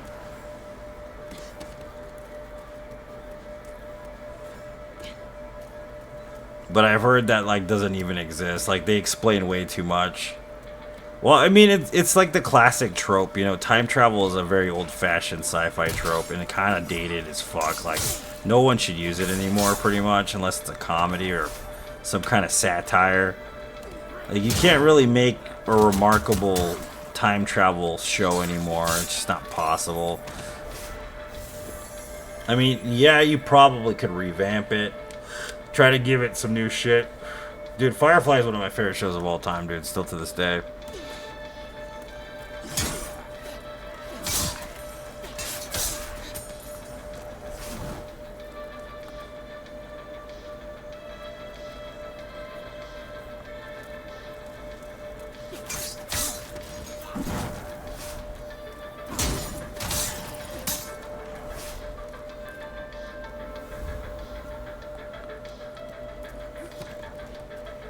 Yeah, see, the thing is, if Firefly had been on, like, FX or something, it would have lasted a long time. You know? Yeah, it didn't deserve to get zucked, I agree.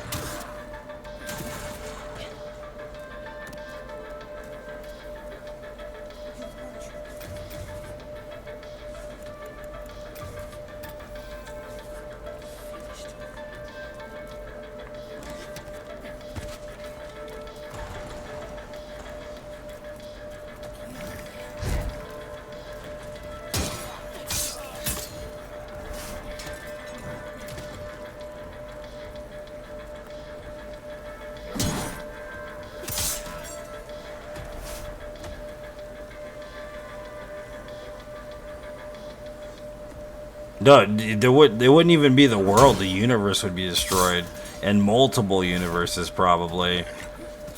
Like it would be like devastating to existence as a whole. Like, of course, it's definitely against the first law of thermodynamics.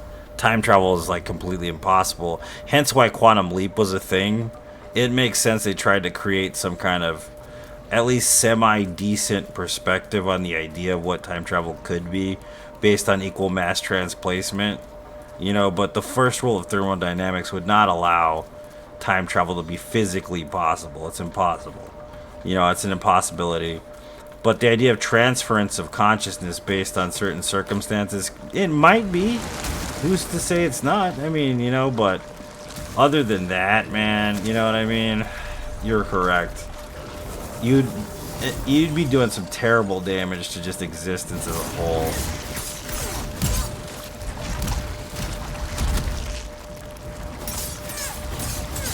Look how good this fucking dagger is. Just broken, dude. It's just a fucking dagger.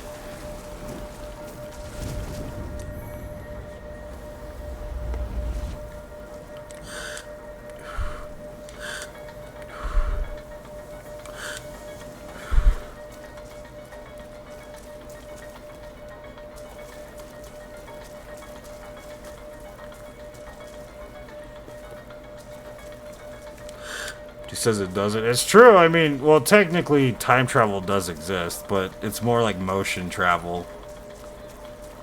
The terminology and categorization of the concept of what time travel means depends on the person, of course. But in the scientific realm, time travel is not a possibility. Traveling through time is a possibility, because we're always technically traveling through time. but time is more of like a, how should I put it, a construct that isn't necessarily articulated properly in a lot of ways by certain people.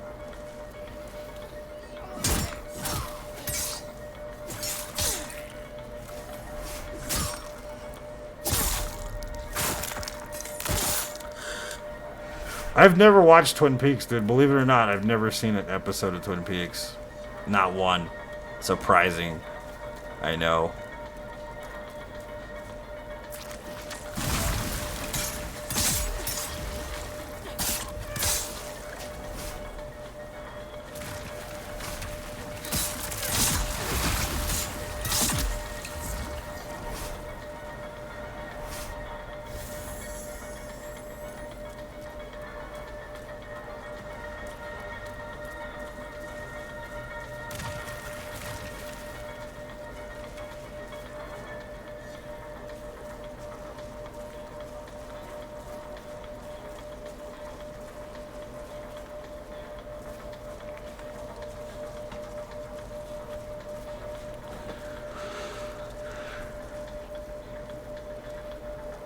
Yeah, because, like, equal mass transplacement's an interesting concept. You know what I mean? Like, it is pretty interesting. But that isn't even, like... I mean, consciousness is a whole other perspective thing. Like, it's just not possible. Like, if you could jump into somebody else's body, for instance, like actually be truly conscious. You know what I mean? It'd be interesting to do that, but... You know what would be more viable is jumping into somebody's memories than, like, actually partaking in a circumstance or situation that's occurring as it's happening. Or maybe even just witnessing it happen, really. It's probably more viable than... Because you wouldn't be able to interact. You'd be an observer. That's how that would work in reality. Like, Quantum Leap's an interesting concept, but the more accurate way to do that would just be to be an observer. Because you couldn't interact with anything. You know what I mean? It'd be cool, though, to do. I think it'd be neat to, like, view some shit that happened in the past or whatever that you can't go back and see usually. Yeah, genetic memory. Yeah, that is a thing, dude. Yeah, it's crazy, right? I love that concept, too. It's pretty cool. Imagine tapping into that. Going back to your ancestors and stuff too would be interesting to see what they went through.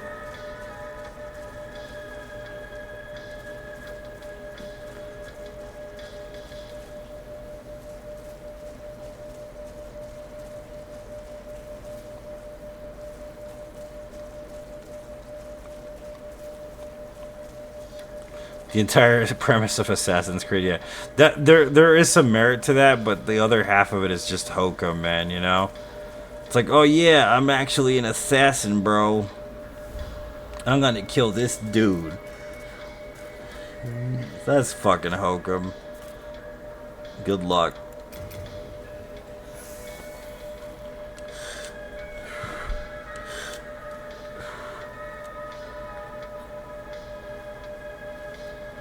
David Lynch is interesting, dude. That dude's fucking crazy. You ever watch his short films? They're fucking insane, bro. I watched this, like, I think it was like a 180-minute compilation of his short films. And they're just batshit out there, dude. It's insane. Like, I enjoyed the hell out of it, of course, but it's fucking out there. Dude, he's nuts. That fucker's nuts, dude. Like, I'm not even joking. He's crazy.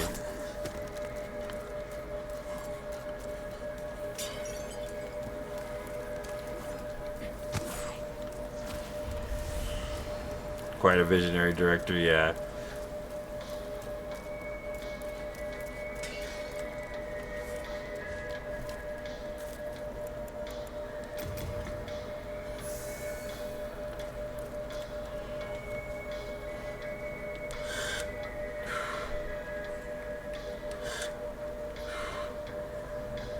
Yeah, exactly. That's you know, that's so anime though, Mark. It's true, but it's such an anime concept.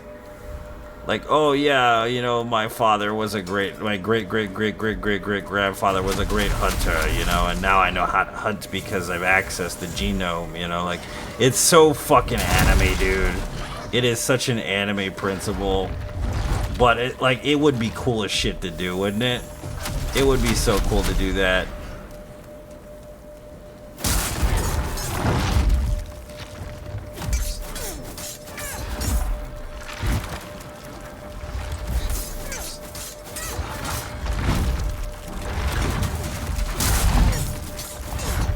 Look at this damage. This is disgusting, dude. Like, look at how much damage we did to him with just a fucking dagger. Do you believe this? This dagger's nuts, dude.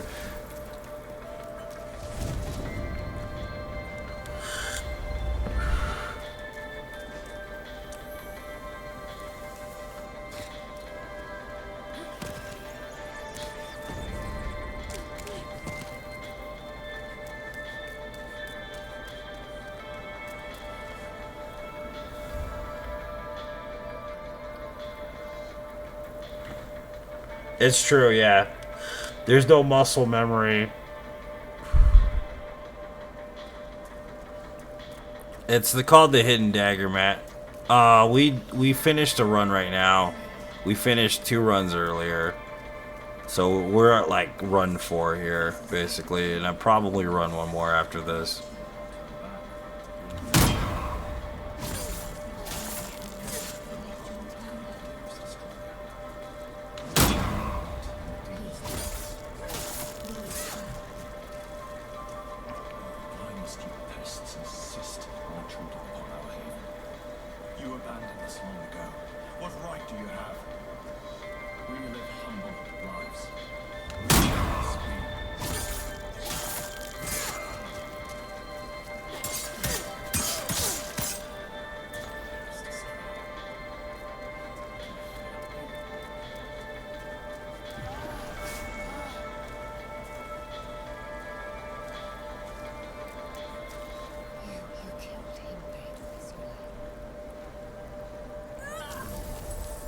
Yeah, everybody was talking about how better looking this is than Elden Ring.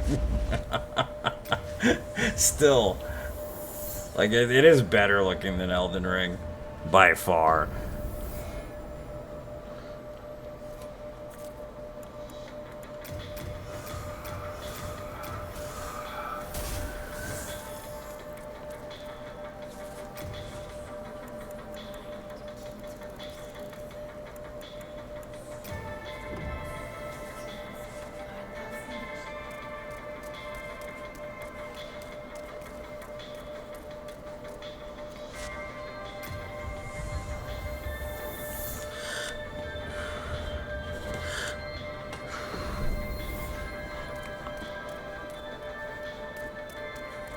Oh yeah, we get all that already. We just have to run this way.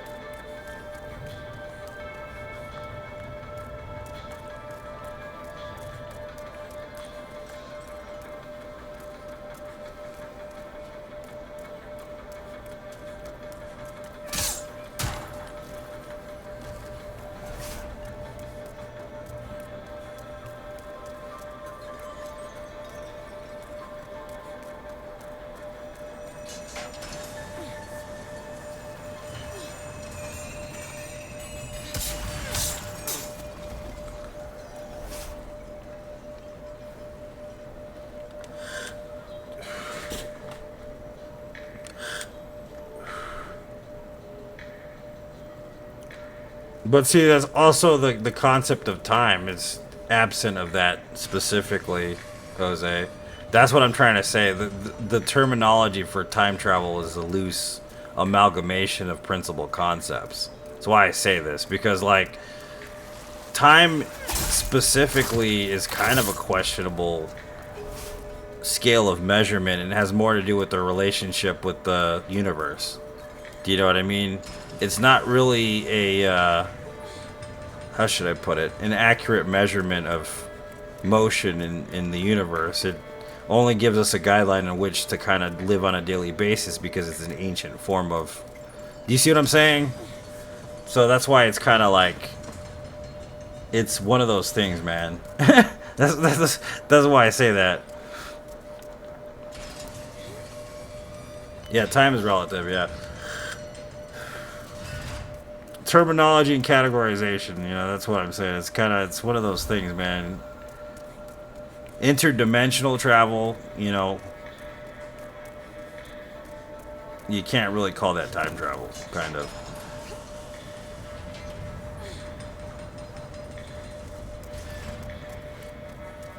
Because you're correct, you know, so like that's why I say that. It's just the terminology specific to time travel is what I'm talking about. Like on the terms of time travel specifically. And I'm talking classic trope time travel, you know, like H.G. Wells style shit. Or even if you want to go even more like liberal than that, Bill and Ted. You know what I mean?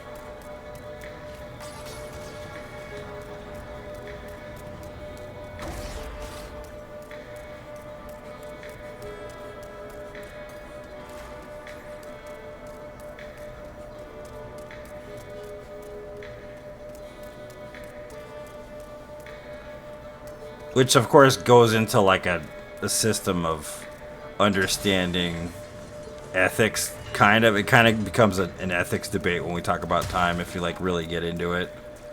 Because like time is relative to specific, you know, well, I mean, as I was saying, like the relationship between us and the universe, making sense of reality. You know what I mean? It's kind of like our concept of morality is basically along the same lines to some extent, because morality is mostly a systematic mass acceptance of the idea of morality, if that makes sense. It isn't really a true doctrine that exists within the universe itself. It's not a number or a series of numbers or anything, so it's not cold hard factual truth. That's why morality is like one of those liquid things, you know what I mean? If a vampire cop has a warrant, could they enter your home? You know, that's an interesting movie idea, B-rated movie idea. Vampire cop, and that would be the tagline. He has a warrant, so he can enter your home.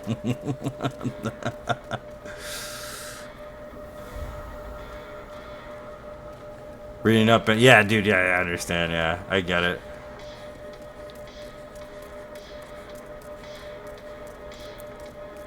That's why I said we're technically always traveling through time.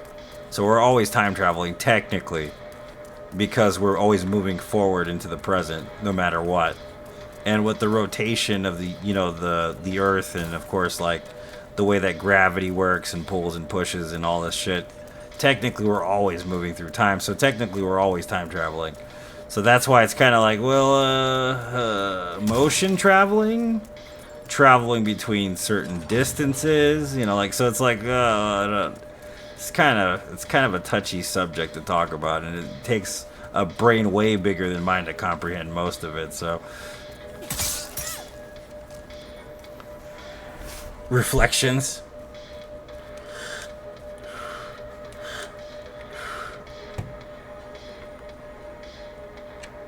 Man, why do we have these crazy ass? I haven't smoked pot in 3 months. I'm having these conversations.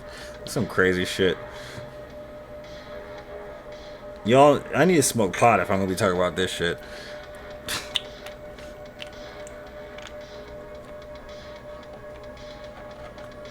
It's true, yeah. They branch, yeah. It's a big deal, yeah.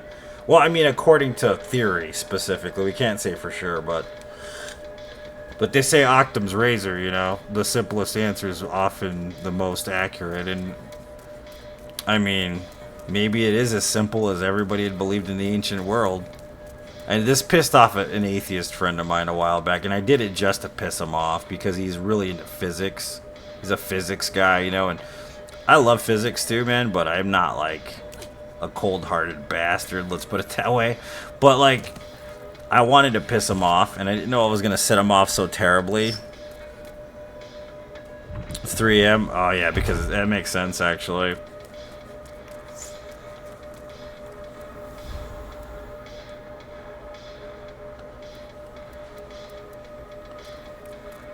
But yeah, that was funny because he's like he was a super hyper atheist and stuff, and like I don't talk about religion, you know this already. I don't talk about this stuff. It's cool if you got Christ, good for you. You know what I mean?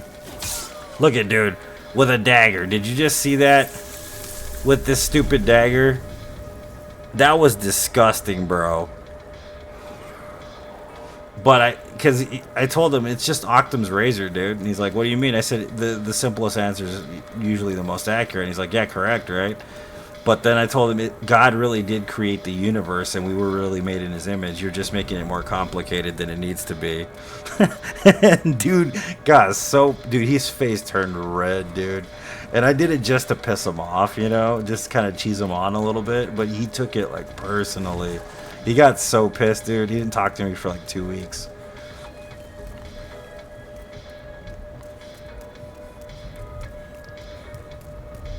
He was so mad at me, dude. It was hilarious.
Yeah, no, I agree, man. That's the thing about it. That's what I was saying about the Barbie movie, because people were all weird about the Barbie movie, you know? I explained that earlier, though. I took my 18-year-old daughter, to go see the Barbie movie, and I'm kind of anti, I don't know, political messages in films. I'm not a big fan of it at all. So, like, it doesn't matter what the political message is either. Like, I'm kind of just against it to some extent, and it's not because I'm against certain political perspectives specifically. It's just I kind of feel like it bogs down the entertainment value a lot of the time. And the only reason why I go to a theater to watch a movie is mostly because I want the peanuts. You know what I'm saying? I want the peanuts and the beer, bro. I want to turn off my brain for 5 minutes. You get what I'm saying? It has nothing to do with like my personal perspective on feminism or whatever. You know what I mean? But I went to go see this movie and people are all up in arms about like, oh well, this is a really specific movie. That's the thing about it. I went there to go see a fucking Barbie movie, man. And I watched a Barbie movie, and they did spout out some seriously political shit in there, here and there, whatever. But it's like going to church, you know what I mean? I've gone to church. I was raised Catholic, and there's a lot of good morality and a lot of good stuff that can come from going to church, and there's nothing wrong with that. And the wisdom you gain from understanding the morality of it is pretty intense sometimes, But I don't need to drink the Kool-Aid to be a part of that crew sometimes. You see what I'm saying? So that's why I say that, because, like, people get, like, they drink the Kool-Aid. You know what I mean? Like, it's cool if you have faith. It's cool if you believe in an afterlife. It's cool if you believe in your maker. I have nothing against that. Completely for that. If that's what you want, that's what you want to prescribe to. But the people that drink the Kool-Aid, man, holy shit. They believe every word verbatim that came out of the scripture. I'm like, damn, dude, that's like, I can't follow you, dude. Like, you know what I mean? I'm not going to. But I do get good stuff from the religious teachings, that I've learned in my life.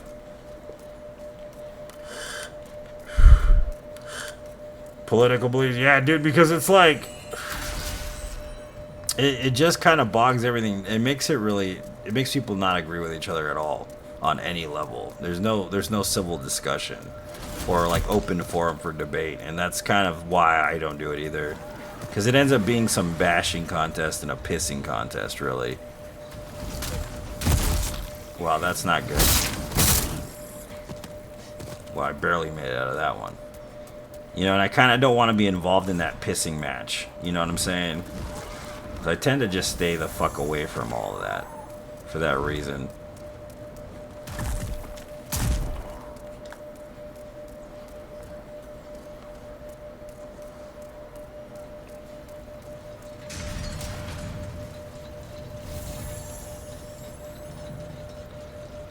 There's no debating, yeah. It just becomes about that thing, man, you know? And a lot of it feels like it just drives a wedge. And people incite that on purpose, too. It's kind of insane.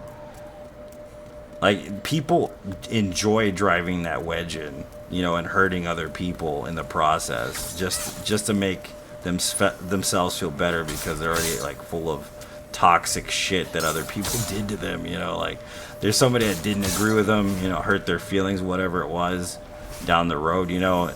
They're just like, well, it's time to give that poison to someone else, you know, so let's keep this cycle going, motherfucker. You know, I was like, what the fuck is the point of that? It's just a waste of time. It really is a giant waste of fucking constructive energy that you could be utilizing on any number of other things. Quite literally.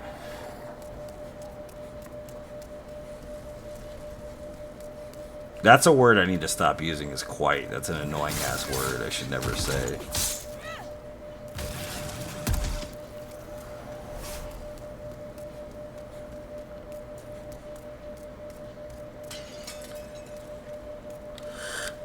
I always tell people there's a cooler shit to argue about. Like, yeah, no, it's true though, James. You're correct, dude, because there are a lot of good, interesting things you can talk about.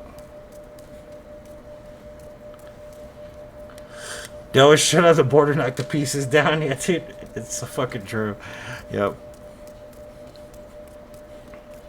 It's like, you're a cool person, I'm a cool person, let's be cool. That's how I vibe. You know? And some people just don't vibe with that. And it's cool, man, if you don't vibe with that. There's nothing wrong with it.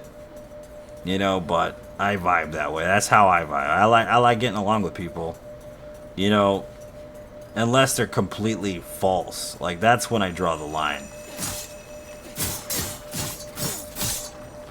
Like, you can tell when someone's genuine and when someone's just basically lying to you about who they are. It's easy to do. Like, if you're wise enough and you've been around a bunch of posers your whole life, you can kind of weed out the people that are totally full of shit. It's sad. It's actually pretty depressing when you know somebody's full of shit and they just keep pretending like they're not.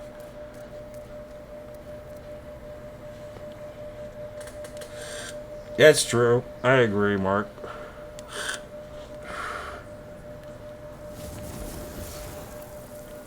Well, it's the thing too is, like, we live in an era where people literally post, "I'm a Sigma male."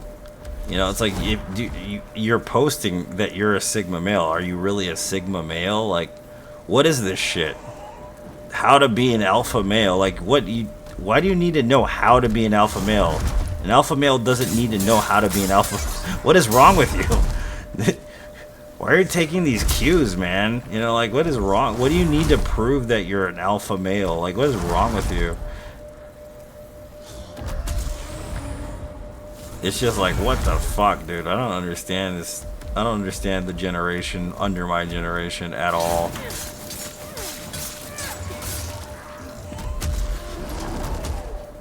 It's sad, like, it's sad to see someone do that. Like, it's kind of, it's self-deprecating to some degree.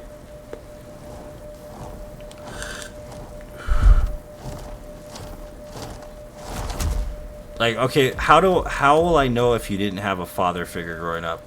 You watch videos on how to be an alpha male. That's how you fucking know. You know what I mean? That's it. That's the depressing part. You're an orphan, obviously. Or your dad was a pushover, or he was abusive, or some kind of really terrible traumatic shit happened to you. So where you missed like at least 3 or 4 stages of development socially.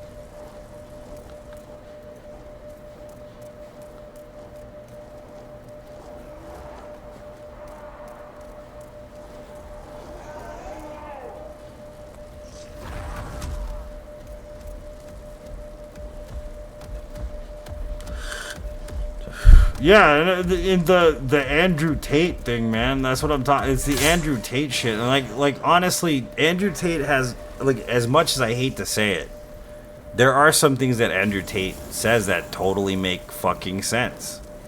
But his approach to dealing with those things he talks about is just fucking toxic as shit. You know what I mean? That's the sad part about it. The dude has obviously got something going on upstairs, but his utilization of those facilities is like a total fucking... It's just asinine, dude. He's a toxic, terrible person, chauvinistic piece of shit, you know? Like, he really is like a terrible person.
Yeah, when you become extreme, it doesn't matter what it is. Yeah.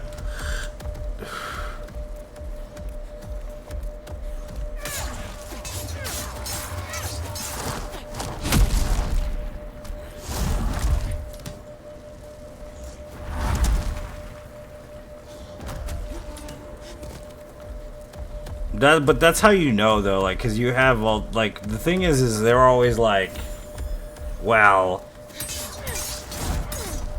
you know, what was it? TikTok was blowing his ass up for a minute. And I know this because every other video I watched on TikTok, there would be an Andrew Tate quote somewhere in there, you know, like, but this and that and this and that. You know what I mean? Like, and you're right. True masculinity isn't toxic. It's not. It's correct. There's nothing wrong with being masculine. I agree, dude. Like, me, myself, and I don't really talk about it much on stream because it's nobody's fucking business. I'm not really all that masculine. It may seem like it, but if anything, I'm very femme. Like, it sounds weird, man, but I am. I'm very comfortable with that too, as well. Like,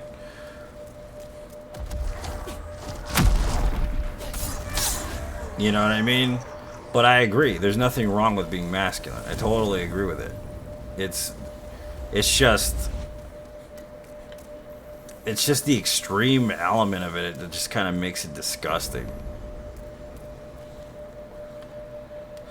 Yeah, no, that's the thing about it. I've talked about it a lot of times, and I'm gonna go and probably be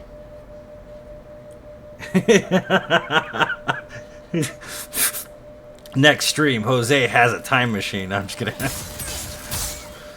Like, the thing is that's why I say that. Like, I have a lot of stock specifically in the LGBTQ community. I don't really talk about it on stream at all. Like, there's no reason for me to. There's no merit to it. And I don't want to be like, oh, watch this person because they're connected to LGBT. You know, like, I don't want any kind of special treatment because of that. You know what I mean?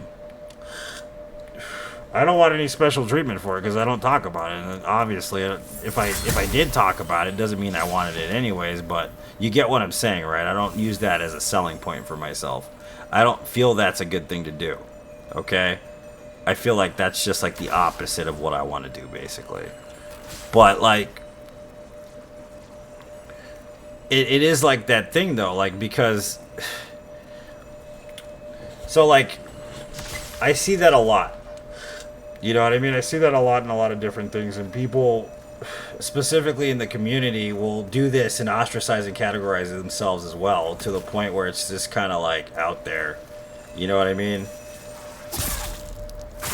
And then it's like never enough on both fronts of it. It's like you're never good enough, you're never gay enough, you're never straight enough. You know what I mean? Like the extreme to both ends is not good.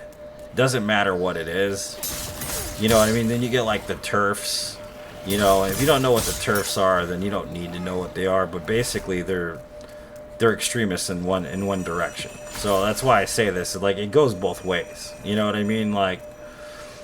There's nothing wrong with masculine people, and back in the 70s, man, there was a whole lot of masculine homosexuals, like a whole ton of them. Like, you know what I mean? There's nothing wrong with being a masculine homosexual. There are a ton of them. You know, and a lot of times for specific demographics of individuals, especially in the 70s with the homosexuals and the LGBT movement, the way it was back in the 1970s and the 80s, that was a different world, man. You know what I mean? Like, there was a whole other series of social repercussions for being considered a homosexual in the 1970s and 80s, right? So, and that's why I say that it like goes both ways. Like, some people truly believe being masculine is like a terrible thing. Like, it's got a bad connotation to it, when in reality, it's not even the case. Like, I totally respect anybody who's masculine. You know what I mean? There's nothing wrong with that. I agree. But it feels like people really do, like, take it far on both sides of it. It's fucking sad, dude. Like,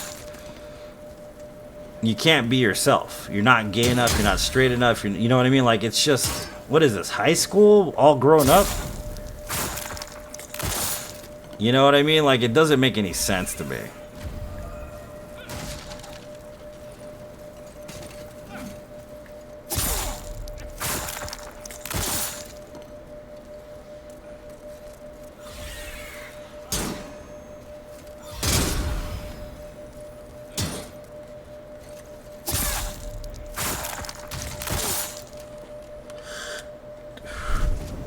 Yeah. Yeah, there's nothing wrong with being masculine. There's nothing wrong with it. At all.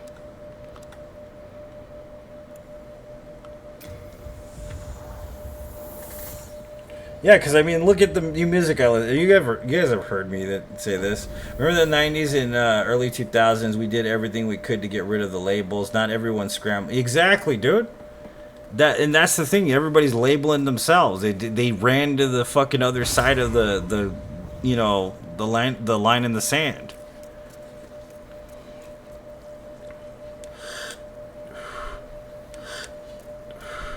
Notice me, yeah. That's where, I mean, if anything, I think that perpetuates the corporate conglomeration and utilization of. I know this is kind of thick shit, but I call it cultural homogenization, essentially. And there's nothing wrong with cultural homogenization, but preservation of traditional, specific cultural traits is kind of important to our society. You know what I mean? And like the corporations feed off of that element of trying to like meld all this shit together because it benefits their pockets, and if anything, it pits us against each other. And that's why I say, and I know I shouldn't be talking about this stuff, but it feels like they want to turn us against each other so we don't unify. You know what I mean? Because if we're busy fighting the true enemy in our society, which is the corporate conglomeration of, you know, it's a dark machine that spits people out and brutally takes their land and basically just leaves us with nothing. Look at the farmers in America. Look at fucking Amazon. Look at Disney. You see what I'm saying? Without the ability to fight those people because we're fighting each other, they're going to win. And they are winning. And they've been winning for the last 3 decades, man. You know what I mean? Like, as much as I can say Teddy Roosevelt was kind of a prick, he was kind of right, too. He instilled a lot of laws that made sure that corporations couldn't monopolize. You know, and a lot of people in the White House are bought by those corporations. They have their fingers in their pockets.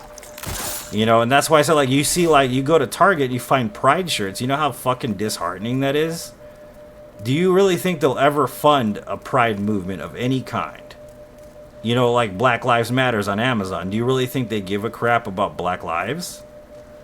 You know, as sad as it is to say, I really don't believe they have any merit in societal, you know, equality whatsoever. All they care about is lining their pockets, and in the process, basically cause schism between us altogether without unifying against them. You know.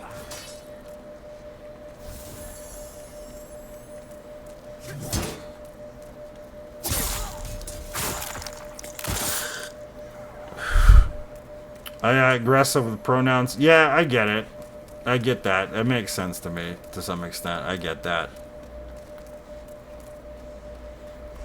But I also know not everybody's gonna understand either. That's what I've gathered living my life in this world. It's a hard place to live in, and I don't really source to be accepted by anybody at all. If people accept me, they do. If they don't, they don't. That's how it works for me. And like, not everybody, especially people from an older generation, are truly never gonna understand like a lot of the modern perspective. You know what I mean? So I don't really take it personally, you know what I mean? What I do is I just kind of put myself in their shoes, number one, and the second part of it is like just not really giving a shit, I guess.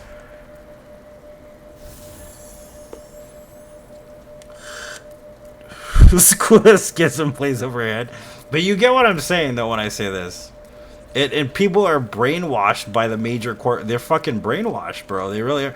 Like Disney Plus and shit, man. Look at the only reason why they make anything that has anything to do with whatever social politics people believe in is for the EEO score. They do not give a shit about having a fucking Mexicano. You know, even though I loved Flaming Hot. You know what? I love the movie Flaming Hot because it represented my people, man. You know what I mean? And that was nice to see. But they don't give a shit about Chicanos, bro. They will never give a shit about Chicanos. We're just cash. You know? It's fucked up.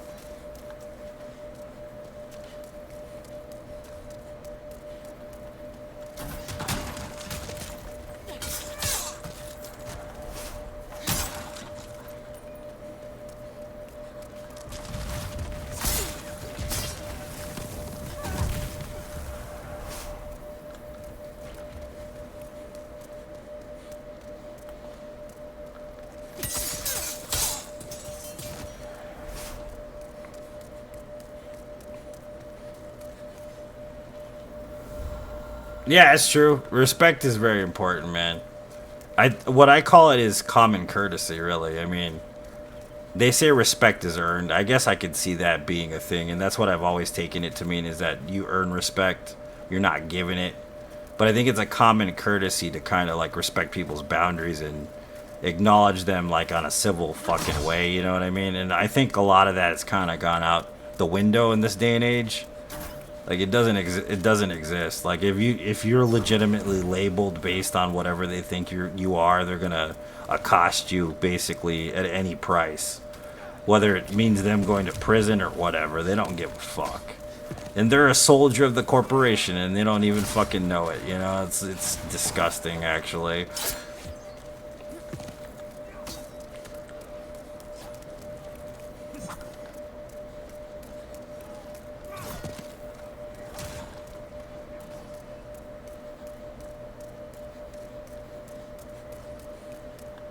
But that's the thing too, like if you truly care about somebody, you will try to figure that stuff out.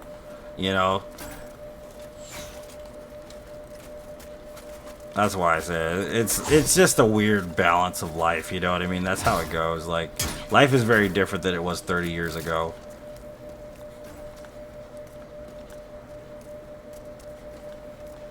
Yeah, dude, I totally agree. I really do. You know? They don't care. The 1% definitely don't care, dude. I totally agree with that. That's what makes America great. I know some people don't like hearing that, and I actually really do love my country because I feel like it's a melting pot. I feel like it's a place where we can all come together and be unified in that sense, you know what I mean?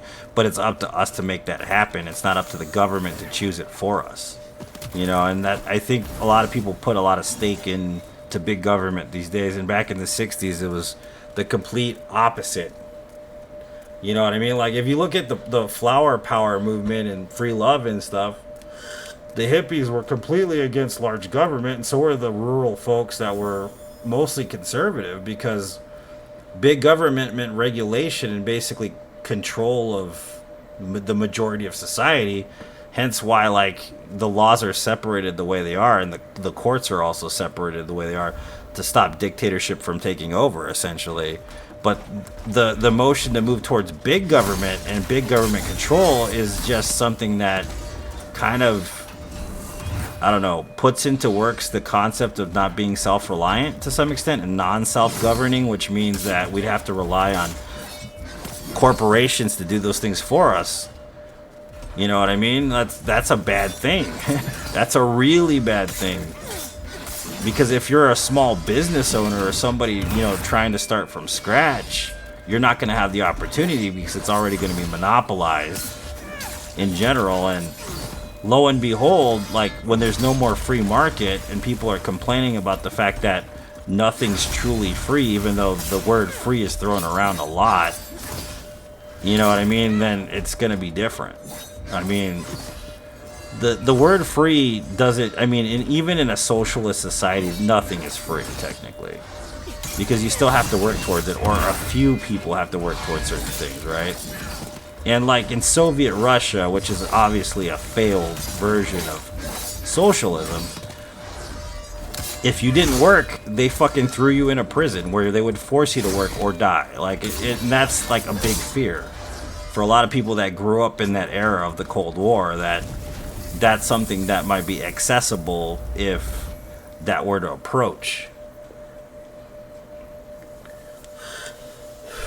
You know, and I'm kind of, you know, generalizing a bit and kind of, you know, getting really conspiracy theory-ish, but you get what I'm saying. It's kind of a scary thing, like, to just rely on a big company to do things for you, let alone a giant government that's already controlled by those giant companies. That's why I'm kind of really anti-corporation, even though I work on Facebook, technically, which is a giant corporation, you know, but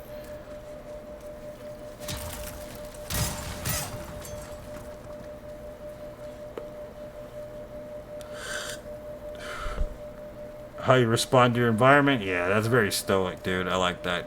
It's true. It's the truth with anything, though. It's like I said, I think earlier, a prison is still a place. It may not be the place you want to be, but how you interact with that environment is totally up to you. You know what I mean?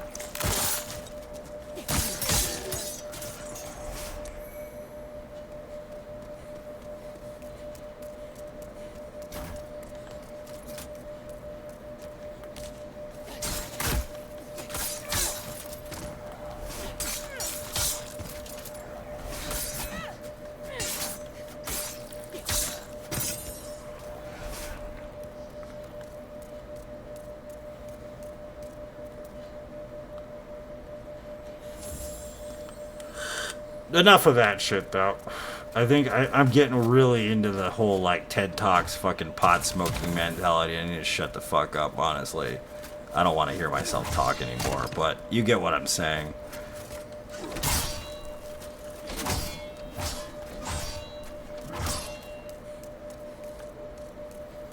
I mean, the last point I'm gonna make is, so like technically the Federation, right? We're talking about Star Trek, right? Star Trek is pretty much like if society had gone that way and actually made it work to some extent, even if it's not perfect necessarily. You know what I mean? But that's all a pipe dream, man. You know, like the system is never gonna be perfect at all. It never will. And like trying to strive towards a perfect society is kind of a counterintuitive thing, kind of. At least I believe it is. Like, it's not possible. Like, I don't think it's possible to do that. That's why, like, learning to cope with reality is kind of more important, and like critical thinking is far more important than trying to create a perfect society. You know who else tried to create a perfect society, right? The Nazis. I'm just gonna leave that there. The Nazis did, and guess what happened? It was pretty terrible. That's legitimately all I'm gonna say. But you get where I'm going with that. Atlantis was just a fucking long story, bro. You know?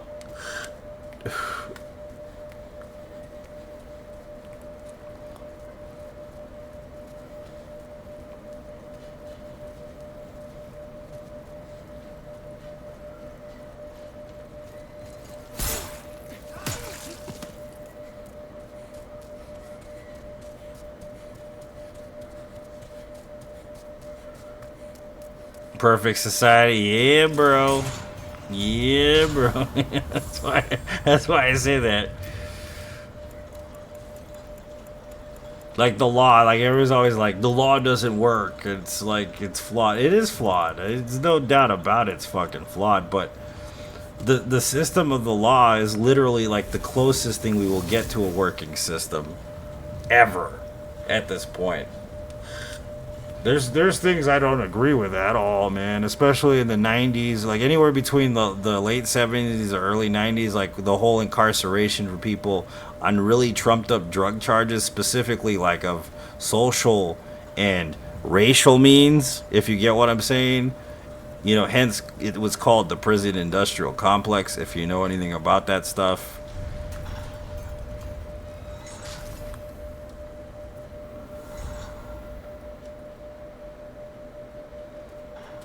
Yeah.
Really? Really, Grandpa?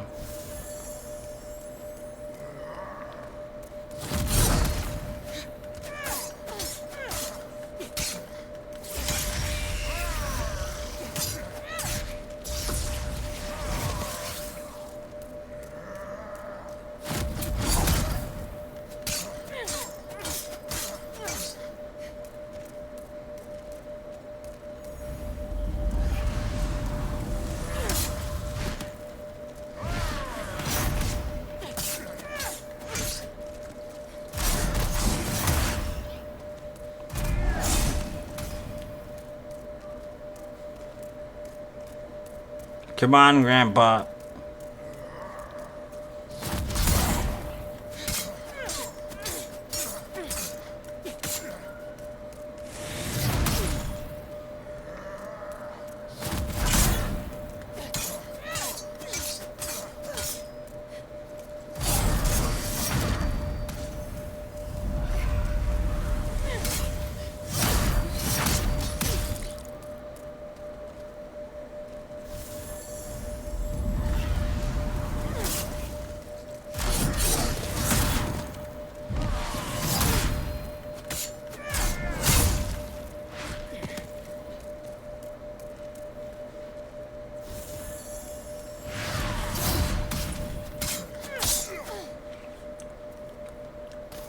Big League Chew? Yeah. It's actually pretty great. Yeah, I haven't seen it yet. How did you defeat my demonic reflection?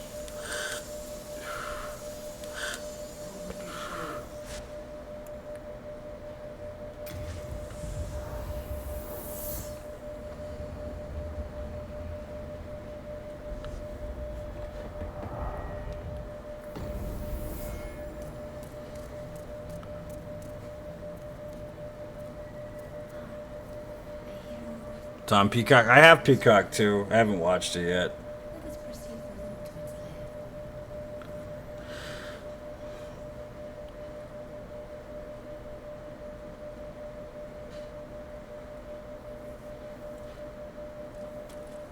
No, I don't know. I think like I'm gonna stop talking about it after this. But the idea of freedom isn't necessarily like the same concept that most people have. Like I don't like the terminology of free specifically. I like what do you call it, shared labor, if that makes sense. It's not about something being free. It's about people being willing to exchange the same amount of hard work as the next person and have their back. You know what I mean? Like, I think that not paying for certain things is dependent on all of our ability to bond together and work together. If that makes sense. So I think it's a misinterpretation and misuse of that word specifically. The word itself being free. You know what I mean? That's the thing that bugs me about hearing that. This is free. You'll get this for free. It's like, nah, man. What if we all just do the same amount together and we get the same shit? How's about that? That work? You know, we all work together. You know, like there's no fucking moochers, which is never gonna happen. You know, but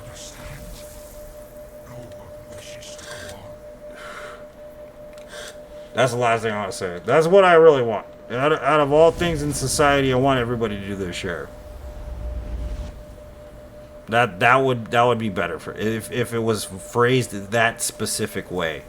Everybody needs to put it. You know what I mean? Like that specific way. The